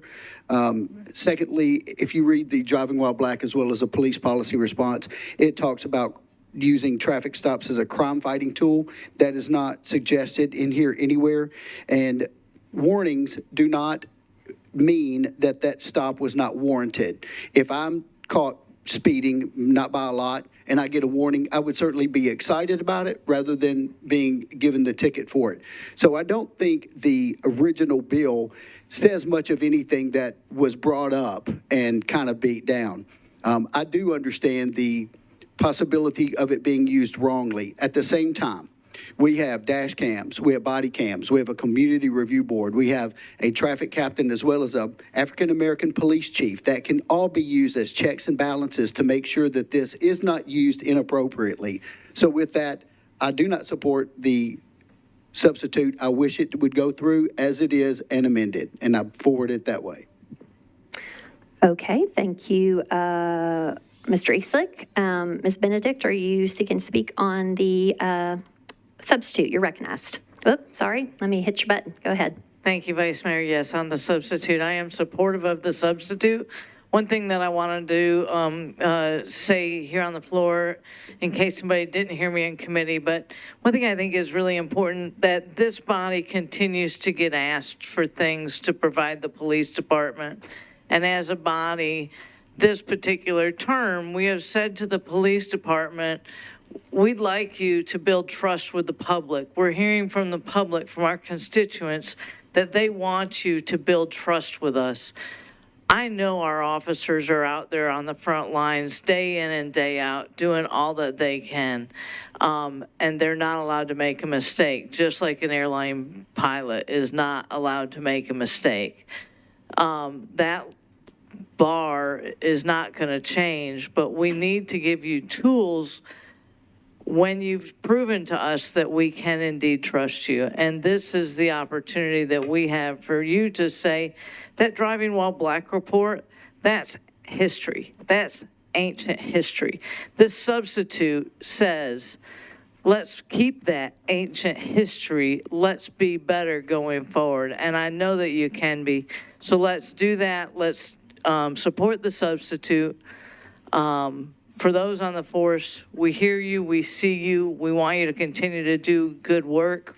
We're lifting you up as we're working on gathering this information and making these changes. And so with that, again, I support the substitute and hope my colleagues will as well. Thank you, Chair.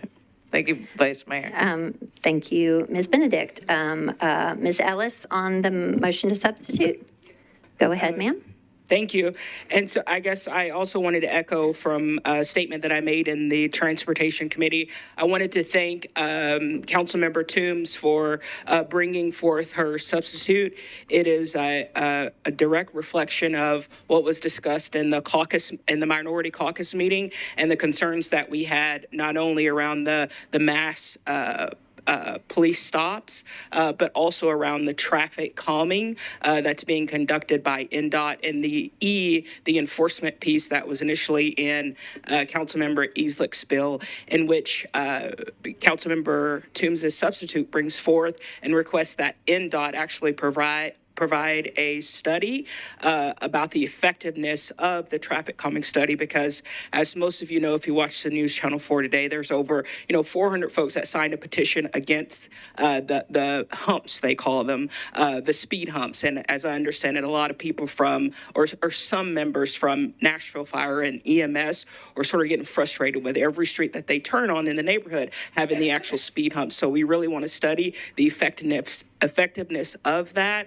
as well as making sure that the traffic stops that are being made aren't targeted to people of the minority community. All right. Is there any further discussion on the motion to substitute? Okay. Seeing no further discussion, we're going to move to the vote on the substituting motion. This requires a simple majority, so we will try it first by voice, okay? So just say your vote. Don't try to raise your voice or be louder or whatever, okay? Just kind of even voice. All in favor of the motion to substitute, please say aye. Aye. Any voting no? Okay. Any abstaining? Okay. With that, can we record Mr. Eastlick as a no and Ms. Kimbrough as an abstention? Okay. The motion to substitute prevails. And so this bill now belongs to Ms. Toombs. So it is back to you, Ms. Toombs, for a motion on your bill as substituted. Move for approval as substituted. Okay, is there a second? All right, now we're on to discussion on the bill as substituted. Okay, Mr. Nash, you are recognized, sir. Thank you, Madam Chairman. We've had a lot of discussion about the driving while black, and I truly I support the substitute because it obviously weighs still on many in our communities of color.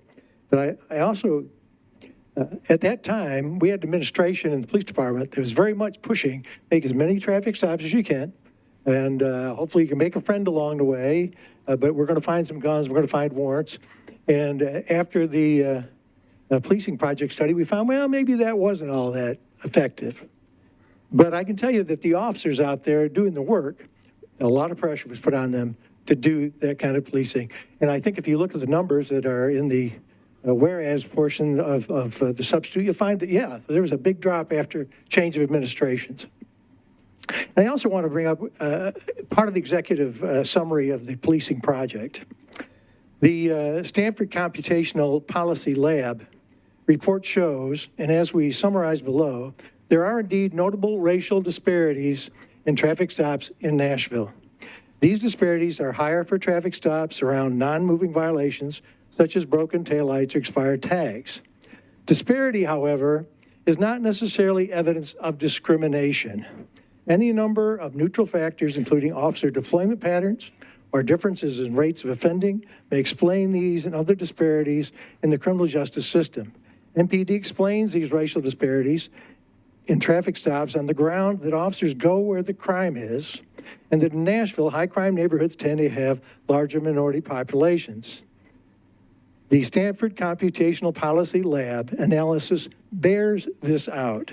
However, even controlling for crime, unexplained racial disparities still remains. So granted, we've got the racial disparity issue has to be worked on and looked at, but I want to say that I don't think most of it was based on discrimination and bias by our officers.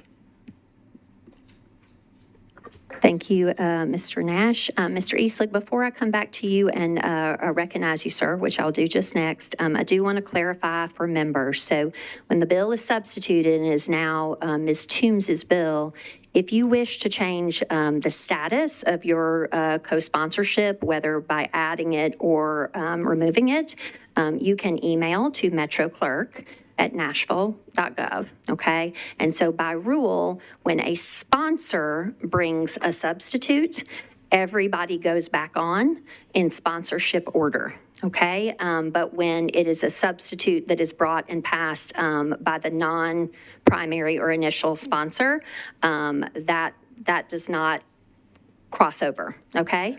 At present on this substitute, if passed subsequent to our discussion, it would just be Ms. Toombs's resolution. So if you seek to be back on the bill or the substitute, if you were a co-sponsor of the substitute, you're on there, okay? So I just wanted to give that point of parliamentary clarification, okay? Mr. Eastlick, it's back to you, sir. Thank you. I'd like to move the amendment. Okay. There's a motion to amend, properly seconded. Mr. Eastlick, do you want to give a brief explanation of the amendment, sir? Thank you. Yes, the traffic division, it's got a new traffic captain, Jason Proctor. This division has not fully been funded as far as the actual number of officers, and I got a couple of different numbers from 43 to 44 on the roster at the moment, with 50 being the number of full capacity. So we're lacking 6 or 7 officers to that. Like I said, they put a task force together and immediately put more people on that task force to look at vehicle break-ins and stolen cars than we actually have patrolling the 524 or 526 miles of Davidson County, one of the two. So with that, I would like to move this motion to have that fully staffed as quickly as possible. And based on some information from my local police spokesperson, they should be at full capacity from the training centers in sometime 2025, so this should not be very much of an issue at all.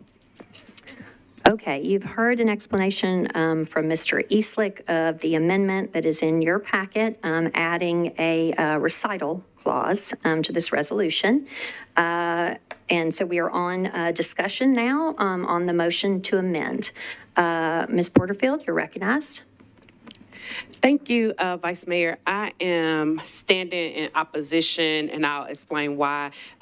As much as I believe that we need vacancies filled across the board for all of our departments, without knowing what the fiscal note would be, and I know that this is just a recommendation, but without knowing what the fiscal note would be by saying that we are filling all of those vacancies in that department, I would not be comfortable going on the record saying that that is something that we want to do without knowing what our revenue is going to be for the upcoming year, without knowing what the expenses are going to be, without knowing what the priorities are by Chief Drake and how he wants to allocate his budget and his spending.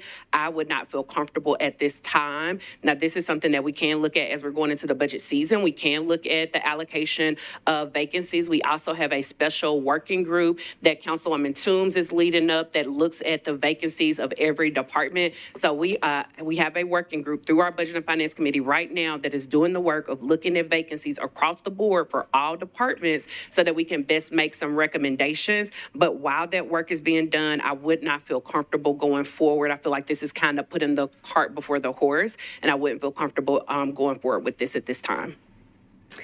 All right. Is there anyone else seeking to be recognized on the motion to amend? Okay. Again, we will move to the vote. It's just a simple majority. All in favor of the motion to amend, please say aye. All against the amendment, please say no. Anyone abstaining? Okay. Let's put that on the board, Mr. Clerk. I can't quite tell on that. I'm sorry.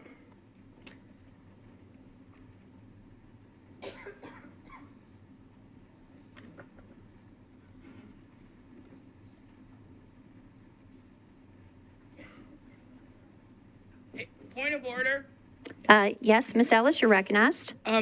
So I have a question. So the substitute, was that moved first? So we shouldn't vote on that one? No, ma'am. What we're voting on, so what we have before us is a resolution as substituted, okay? But an amendment motion is always a prevailing motion during discussion. So we were only addressing the amendment. Once we dispose of the amendment, whether it's on or off, then we will go back to the bill as substituted and potentially amended or not amended.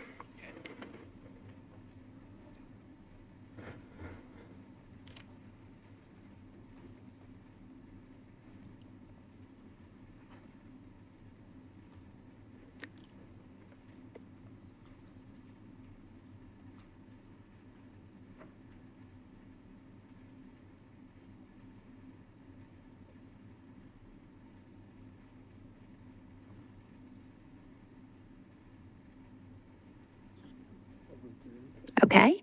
Mr. Clerk, please show the vote for the motion to amend. Okay, the motion has passed with 17 in favor, 16 against, and 3 abstaining. Okay. What is before us now then is a motion to approve the bill as substituted and amended. Okay? And so we are on discussion on the bill as substituted and amended. Is there any discussion on the bill as substituted and amended? Ms. Gamble, are you seeking to be recognized? No, ma'am? Okay, sorry. All right. Anyone else? Nope. Okay, all in favor, please say aye. Any voting no? Any abstaining? Okay. Ms. Kimbrough and Ms. Johnston can be recorded as an abstention. Okay, this resolution has passed as substituted and amended. Or rather, yes, as substituted and amended. Thank you. Okay. Next, we are moving on through resolutions. Agenda item 48, Resolution 2025-960, sponsor Allen and Swara. This is a resolution approving an adjustment to the Mixed Income Pilot Program as authorized pursuant to ordinance number BL 2022-117, sponsor Allen and Swara. Councilman Allen, you're recognized. Thank you, Madam Chair. This is a tool that we created to help with the affordable housing crisis that Nashville is facing, and it has been well received by the development community. However, there are some tweaks that are necessary. I'm still receiving feedback on that, so I'd like to defer this to the first meeting in March. I appreciate that. Do we want to get our committee reports as well? Chair Porterfield, for the budget report, please, ma'am, for 960. Thank you. Budget and Finance considered RS 2025-960 and voted 12 in favor, 0 against, 0 not voting for a deferral until the first meeting in March. Okay, first meeting in March. Okay, all right. And for Planning and Zoning, Chair Gamble, you're recognized on Resolution 960. Thank you, Vice Mayor. Planning and Zoning recommended approval of a deferral to the first meeting in March, 9 in favor, 0 against, 0 not voting. Okay, thank you, ma'am. And so now it's back to you, Ms. Allen. Go ahead if you'll renew that motion. Yeah, renew my motion for a deferral to the first meeting in March. Okay, is there a second? Okay, properly moved and seconded. Is there any discussion on the motion to defer to the first meeting in March? Seeing none, all in favor, please say aye. Any voting no or abstaining? Okay, this resolution will move to the agenda of the first meeting in March. Next is Agenda Item 49, Resolution 2025-961, sponsors Porterfield, Gadd, Ewing, Toombs, and Swara. This is a resolution to approve the criteria for operating support and Thrive grants for the Metropolitan Nashville Arts Commission. Ms. Porterfield, you are recognized. Thank you, Vice Mayor. Committee reports, Budget and Finance voted 13 in favor, 0 against, 0 not voting for the amendment, and 13 in favor, 0 against, 0 not voting for the resolution as amended. Okay. Okay, and Vice Chair Vo, for the report of the Arts, Parks, Libraries, and Entertainment Committee, please, ma'am. This is for Resolution 961 regarding the criteria for operating support and Thrive grants. Go ahead. Yes, thank you, Vice Mayor. The Apple Committee considered RS 2025-961, and we voted in favor, 6 voted in favor, 0 against, 0 non-voting. I apologize, did you take up the amendment separately or just? We did, yes. Okay. And then we took up the amendment and it was approved. Same vote? Same votes. Okay. All righty. So it is back to you, Ms. Porterfield, for a motion on your bill. Thank you. I move for approval with the comment. Okay. Is there a second? Okay. Properly moved and seconded. The initial resolution is before us. Go ahead, Ms. Porterfield. Thank you, Vice Mayor. Oh, should I go ahead and move? I'll move my amendment before I make my comment. You can do that as part of your time. Yes. I'd like to move the amendment. Is there a second? Okay, properly moved and seconded. Do you want to describe the amendment? Or I'm just going go to ahead go to Director Darby for an explanation of the amendment. Okay. Special Counsel Darby, you are recognized for an explanation of the proposed amendment. Very generally speaking, the amendment changes the attachment to the resolution, which provides for the criteria for operating grants and Thrive grants. Okay. And Ms. Porterfield, did you already make a motion to amend? Okay, it was seconded, and you've heard the explanation. Is there any further discussion on the amendment? Yes, Vice Mayor. Thank you. Okay, go ahead. Thank you so much. Colleagues, if you were in Budget and Finance or in the Apple Committee, you heard extensively this information. I'll try to sum it all up very quickly. Our Arts Commission, our Arts Department, our incoming Interim Director, Ashley Batchelor, as well as MHRC, who's worked on the reconciliation, they all have worked extremely hard to try to make this as equitable as possible. What we have before us, yes. Kudos to them.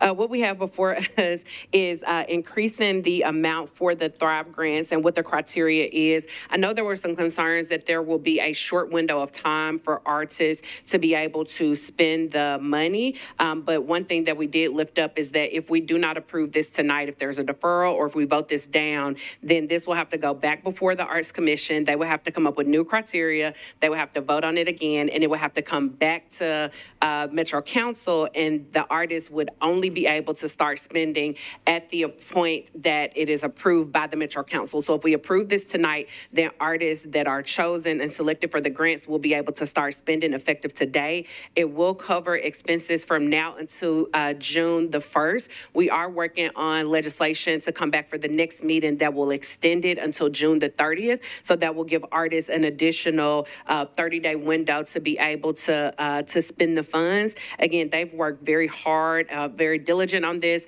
Another concern that came up was about the fiscal sponsor. We cannot give funding just to individuals. It's not allowed. So by having a fiscal sponsor, it will allow individuals to be able to get the grants, but it will go through the fiscal sponsorship of a nonprofit. The Arts Commission has been working with some nonprofits to identify nonprofits as well as to give resources to the artists so that they can facilitate conversations, so that the artists and the nonprofits can facilitate conversations around fiscal sponsorship. So with that, I'll ask for support from the body and move for approval.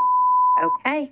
You've heard an explanation of the amendment, and we are on a motion to amend. Ms. Benedict on the amendment? Yep, go ahead, ma'am. Thank you, Vice Mayor. I just wanted to yield any time that the sponsor needed. I think she wrapped it up, but if she needed some, okay. I think we're good to go. All right. Is there any further discussion on the amendment itself?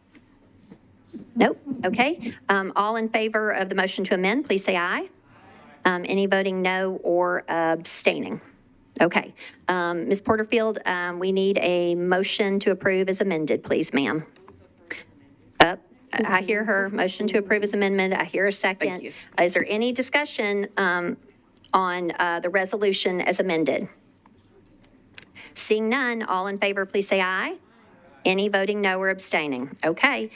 This resolution has passed as amended. Okay. Next is agenda item 60.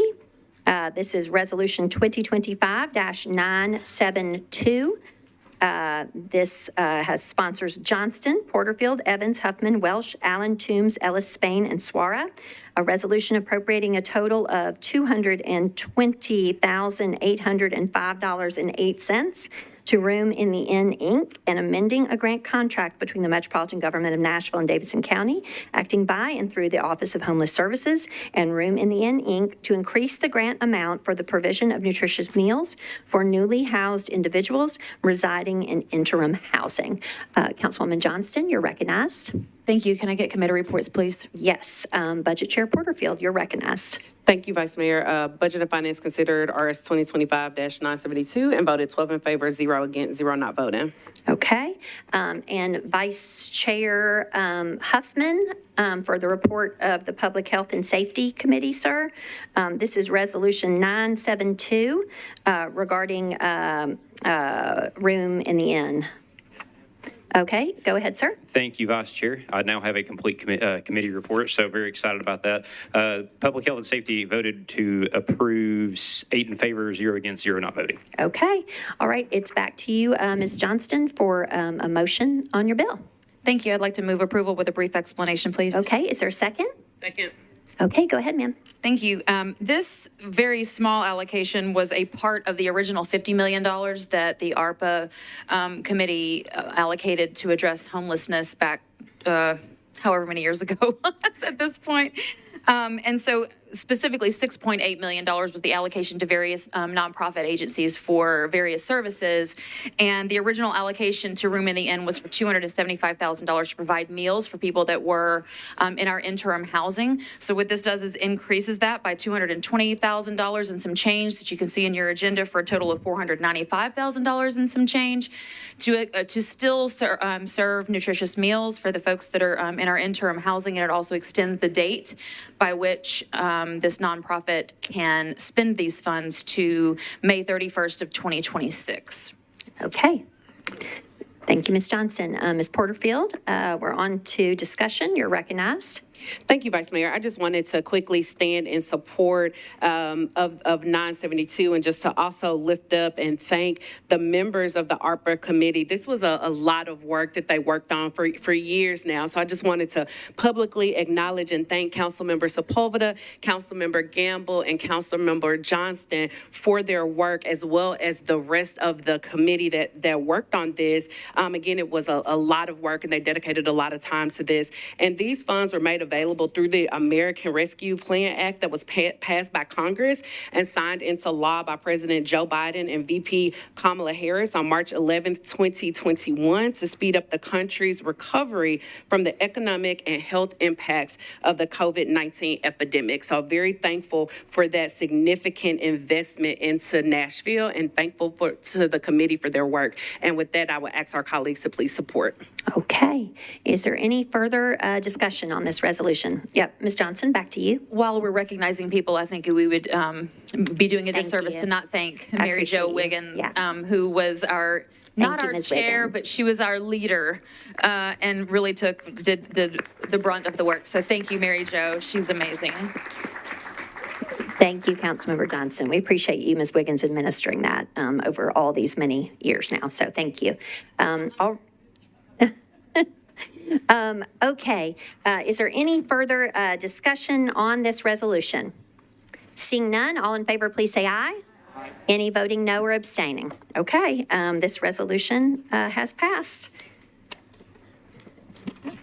Okay. All right, next is agenda item 80, resolution 2025-992, sponsors Ewing, Porterfield, and Parker. This is a resolution approving Amendment 1 to a location agreement between the Metropolitan Government of Nashville and Davidson County through the Department of Water and Sewerage Services and T-Mobile South LLC. Councilmember Ewing, you're recognized. Thank you. Committee reports, please. Okay, for the report of Budget and Finance, Chair Porterfield on Resolution 992. Oh, I'm sorry, I thought I'd get in. Go ahead. All right, there we go. For RS 2025-992, Budget and Finance considered this and voted for a 1 meeting deferral, 13 in favor, 0 against, 0 not voting. Okay, thank you. Transportation and Infrastructure, Chair Parker. Transportation and Infrastructure, recommended approval, 11 in favor and 0 against. Okay. So Rule 8.1, 1 meeting deferral, and so that is deferred by rule, Ms. Ewing. You don't have to make that motion. Okay, that will be deferred 1 meeting to the first meeting in February. Okay, next is agenda item 81, resolution 2025-993, sponsors Porterfield, Parker, Allen, Huffman, and Swara. This is a resolution approving a grant application for the Solid Waste Infrastructure for Recycling Grant from the United States Environmental Protection Agency to the Metropolitan Government of Nashville and Davidson County, acting by and through the Metropolitan Department of Waste Services to fund the first phase of a multi-phase plan to invest in collection infrastructure and specialized equipment. Okay. Let's see. Ms. Porterfield, you are recognized. Go ahead. Thank you, Vice Mayor. Committee reports, Budget and Finance consider RS 2025-993 and voted 13 in favor, 0 against, 0 not voting for the substitute, and 13-0-0 for the resolution as substituted. Okay. Thank you. Chair Parker, for the report of Transportation and Infrastructure. Go ahead, sir. Thank you, Vice Mayor. We recommended approval of the resolution, 11 in favor, 0 against, and 0 not voting, and we did not consider the substitute due to a clerical error on my part. Okay. All right. I think we're in okay shape, having a report of at least one of our committees. Okay, and so it is back to you, Ms. Porterfield. Move for approval. Okay, so there's a motion to approve, properly seconded. Move the substitute. Okay, there's a motion to substitute. Do I hear a second for that? Is it housekeeping, Ms. Porterfield, anything to describe there? This is a housekeeping substitute. It's not a department yet, so it is Water and Sewage Services, Waste Services Division. Yes. So it is just cleaning that up. Okay, all righty. Okay, any discussion, further discussion on the substitute? Seeing none, all in favor of the motion to substitute, please say aye. Any voting no or abstaining? Okay, Ms. Porterfield, I need a motion to approve as substituted, please, ma'am. Move for approval as substituted. Is there a second? Okay, is there any discussion for the motion to approve as substituted for this grant application? Seeing none, all in favor, please say aye. Any voting no or abstaining? Okay, this resolution has passed as substituted. Next is agenda item 85, resolution 2025-997, sponsors Toombs, Gamble, and Parker. This is a resolution to amend ordinance BL 2024-265 to authorize the Metro Government of Nashville and Davidson County to modify the linear feet of water and sanitary sewer mains and sanitary sewer manholes to be abandoned and accepted for property located at 325 West Trinity Lane, also known as Madison Trinity Apartments, Revision 1. Ms. Toombs, you are recognized. Thank you, Madam Vice Mayor. Committee report. Chair Gamble for the report of Planning and Zoning Committee. Thank you, Vice Mayor. Planning and Zoning recommended approval of the amendment on the bill, 9 in favor, 0 against, 0 not voting. And then we recommended approval of the bill as amended, 9 in favor, 0 against, 0 not voting. Okay. Thank you, Chair Gamble. For the report of Transportation and Infrastructure, Chair Parker, you're recognized. Transportation and Infrastructure also recommended approval of the amendment, 9 in favor, 0 against, and recommended the resolution as amended, 9 in favor, 0 against. Okay. Thank you so much. So it's back to you, Ms. Toombs, for a motion on your bill to get it in front of us. Move for approval. Okay, is there a second? Yes, properly moved and seconded. Back to you. I'd like to move the amendment. Okay. Is there a second for the motion to amend? Okay. Anything you want to say about it, housekeeping? It's a housekeeping amendment. Okay, it's a housekeeping amendment. Any discussion on the motion to amend? Seeing none, all in favor of the amendment, please say aye. Any voting no or abstaining? Okay, and lastly? Move for approval as amended. Thank you. All right, any discussion on that? Okay, seeing none, all in favor, please say aye. Any voting no or abstaining? Okay, that has passed as amended. All right, next is Agenda Item 86, Resolution 2025-998, sponsors CAP, Porterfield, Parker, Spain, Ellis, Horton Hill, Huffman, Gadd, Welsh, Ewing, Kimbrough, Vo, Lee, Bradford, Suara, Gamble, Gregg, Prepty, and Benedict. This is a resolution opposing expansion of the Education Savings Account Program in Tennessee. Councilman Cap, you're recognized, sir. Thank you, Vice Mayor. As we all know, Would you request your committee report first, sir? That's okay. Reports. No worries. Chair Prepty for the report of rules, confirmations, and public elections. Thank you, Madam Vice Mayor. The committee considered this and voted 5 in favor, 0 against, 0 not voting. 5 in favor, 0 against, 0 not voting. Okay, it's back to you, Mr. Cap. Thank you, Vice Mayor. Apologies. We all know that the...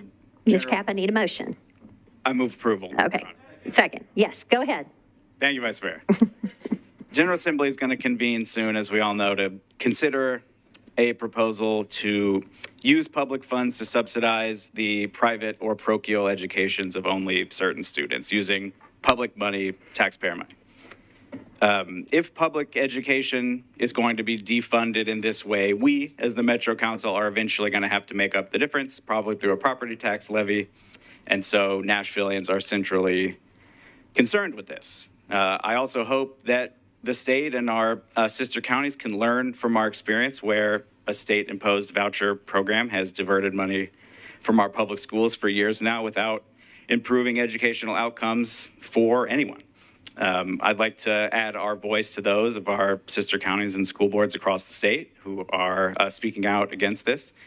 I also hope that no one will be misled by the potential for inclusion in this proposal, some provision that purports to guarantee public school funding levels at current amounts.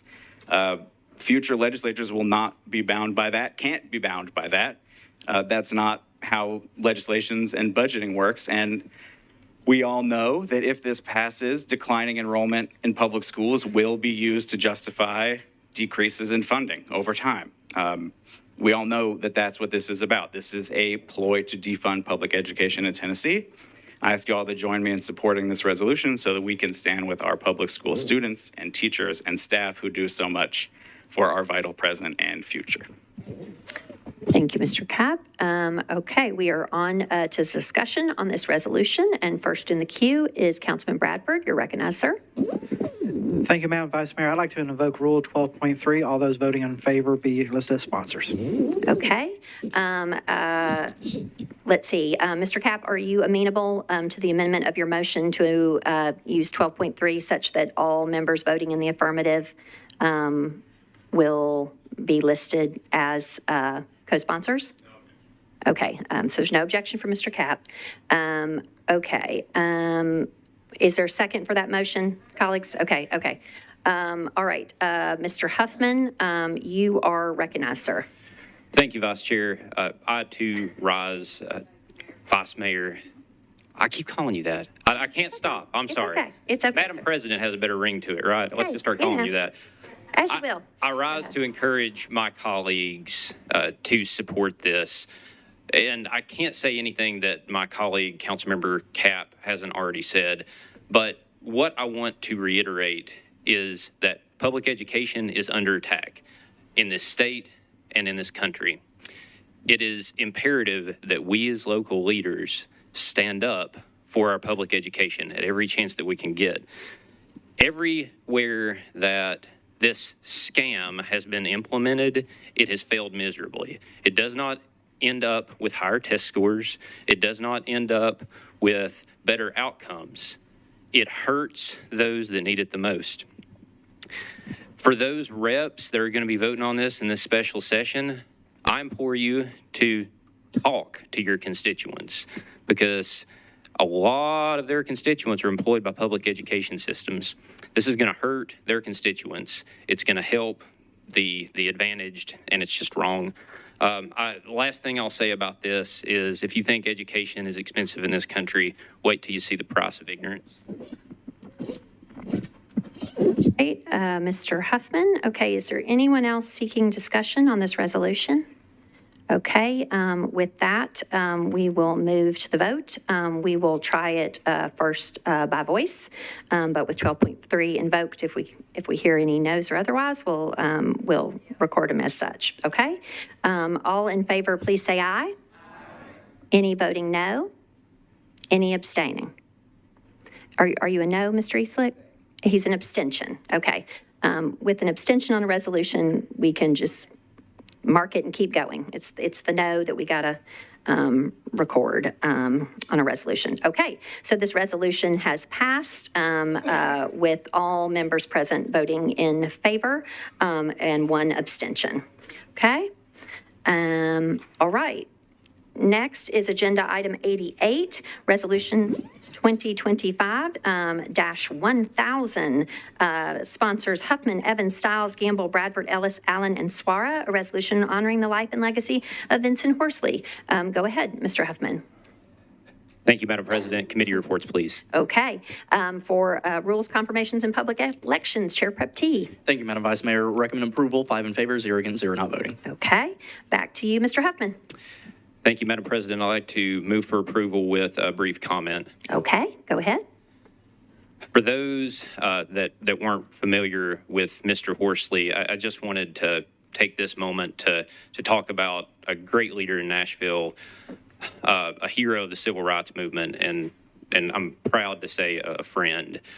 The second meeting in December was the first meeting of my entire term that I didn't get a text message from Mr. Horsley encouraging me about a vote or complaining about something that we were voting on.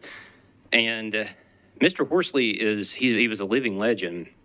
He played a pivotal role in the Nashville sit-ins in the 1960s alongside John Lewis and many others. He sat at segregated lunch counters, refusing to let milkshakes poured on his head or cigarette butts put out on his neck faze him. This man was incredible. And I got to know him later in life when he was involved with the Donaldson Hermitage Neighborhood Alliance. So didn't get to see the young Vincent Horsley, the one that was standing up for social justice in the streets. But man, I wish I could have. In my time with Vincent, it was really, truly special because I got to hear these one-off stories about how he would spend time with Dr. King, how he would spend time with Z. Alexander Luby. And I felt so privileged to be able to share that connection with him. The community of Hermitage will not be the same. There's no doubt about that. We lost a big one when Mr. Horsley died. I know he's watching down now, but man, I'll tell you, this one hurts. It hurts the city of Nashville, and we just keep losing more and more leaders. We need to appreciate those that are still with us while we have them. Not much more I can say. Mr. Horsley was a good man. He loved this body. He loved this city. I ask for your approval. Thank you. Thank you, Mr. Huffman. Ms. Porterfield, you're recognized.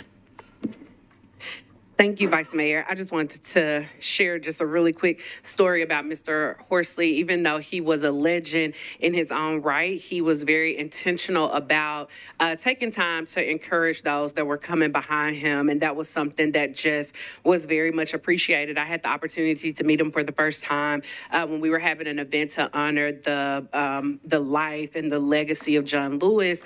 And Mr. Horsley came to me and thanked me for the work that I was doing. And I was completely blown away to have a civil rights leader, someone of that stature that has done that type of work, to notice the work that you're doing. And it wasn't just me, it's so many people in the community. There were so many times where I saw him encouraging young leaders, young organizers. There's a young lady that is in her 20s by the name of Diamond Bell. She's an organizer with Stand Up Nashville. And to see Mr. Horsley encouraging her as a young woman, a developing leader in our community, and to see him just noticing the work that she's doing and acknowledging that was something that was really, really appreciated, because he didn't just, take the praise. He also gave it to other people and encouraged the leaders that were coming up behind him. So he will be sorely missed, and the city of Nashville is so much greater for his work and his service. Thank you, Ms. Porterfield. Is there any further discussion on this resolution? Okay, seeing none, all in favor, please say aye. Any voting no or abstaining? Okay, this resolution has passed. Next is Agenda Item 89, Resolution 2025-1001. Sponsors Prep T, Bradford, Benedict, Allen, Spain, and Swara. This is a resolution recognizing our former council colleague, Russ Pulley, on the occasion of his retirement as a National Collegiate Athletics Association NCAA football official. Mr. Prep T, you're recognized, sir. Thank you, Madam Vice Mayor. Committee reports, rules confirmation in public elections, recommended approval, 5 in favor, 0 against, 0 not voting. And with that, I move approval with a brief comment. Okay, is there a second? Okay, back to you, sir. Thank you, Madam Vice Mayor. Along the lines of what we were just discussing with Mr. Horsley, I think it's crucial that we recognize those who have dedicated much of their life to public service. It truly is a noble calling, and service demands sacrifice. And so I think it's right and proper for us to recognize those who have given to our city and given to our communities in service of our communities. And so with that, I would renew my motion, but alter it to recommend or move approval in keeping with the Rule 12.3. Okay, is there a second for that motion? Okay, such that everybody voting in the affirmative will be listed as a co-sponsor. Thank you, Mr. Prep T. Ms. Hancock, you are recognized. I would just like to thank the council member for bringing this forward, and again, thank former council member Russ Pulley for all the work he did here on the floor, but definitely all the work he did on the field. And some of my most lighthearted moments that we had last term were when he either had a ball bounce off his head or he would, get knocked down from some sort of football interaction, and we would replay it here on the screen at the end of the meeting. So that was super fun, and I just had a ball watching the game, even though neither of the teams that were playing were SEC. It was still fun to watch and see Russ on the screen. So thanks very much, Russ, wherever you are. Thank you, Ms. Hancock. All right, is there any further discussion on this resolution? All right, all in favor, please say aye. Any voting no or abstaining? Okay, this resolution has passed. And again, congratulations to the Honorable Russ Pulley on his retirement. Okay, now we are moving, we have disposed of all the resolutions. Next on the agenda is Section L, Bills on Introduction and First Reading. Okay, so without objection, all items on first reading may be voted on at the same time, but do any items need to be pulled from first reading consideration? Okay, Mr. Horton, you're recognized, sir. Can I pull items 108 and 109, please? Okay, so 108 and 109, I know you've signed on as a co-sponsor to Ms. Gadd's legislation. So those will be removed from the consolidated first reading vote. Are there any other items that need to be removed from a consolidated motion on first reading? Okay, seeing none, let's see. So is there a motion for approval of all the items excepting agenda item 108 and 109? Properly seconded. Okay, so without objection, okay, you have approved all items on first reading.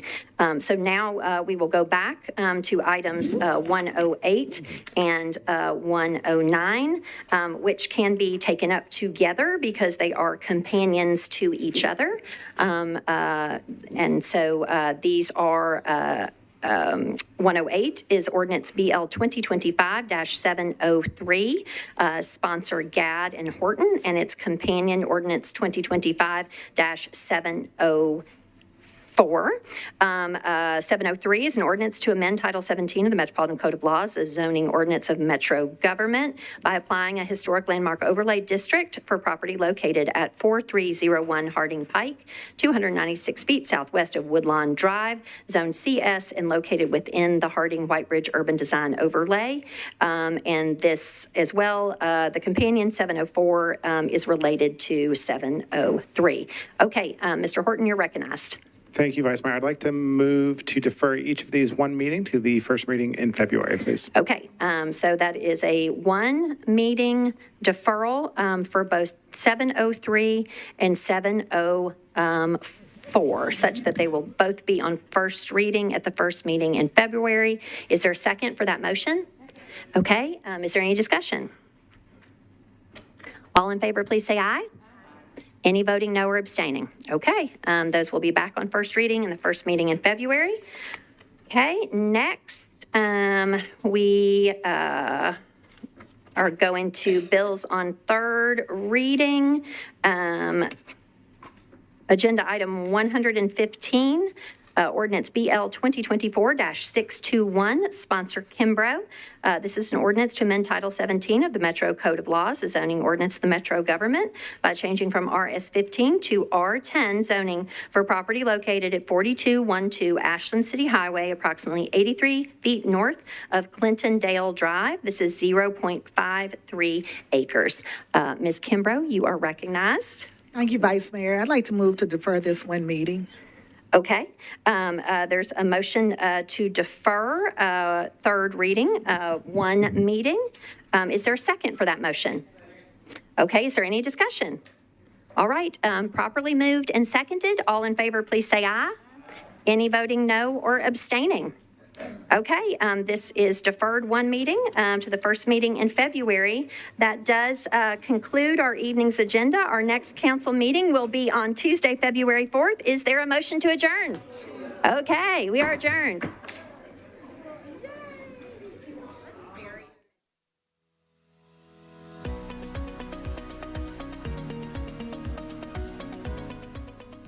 This has been a service of the Metro Nashville Network. If you would like to see this presentation again, or for more information on this and other programs, visit nashville.gov.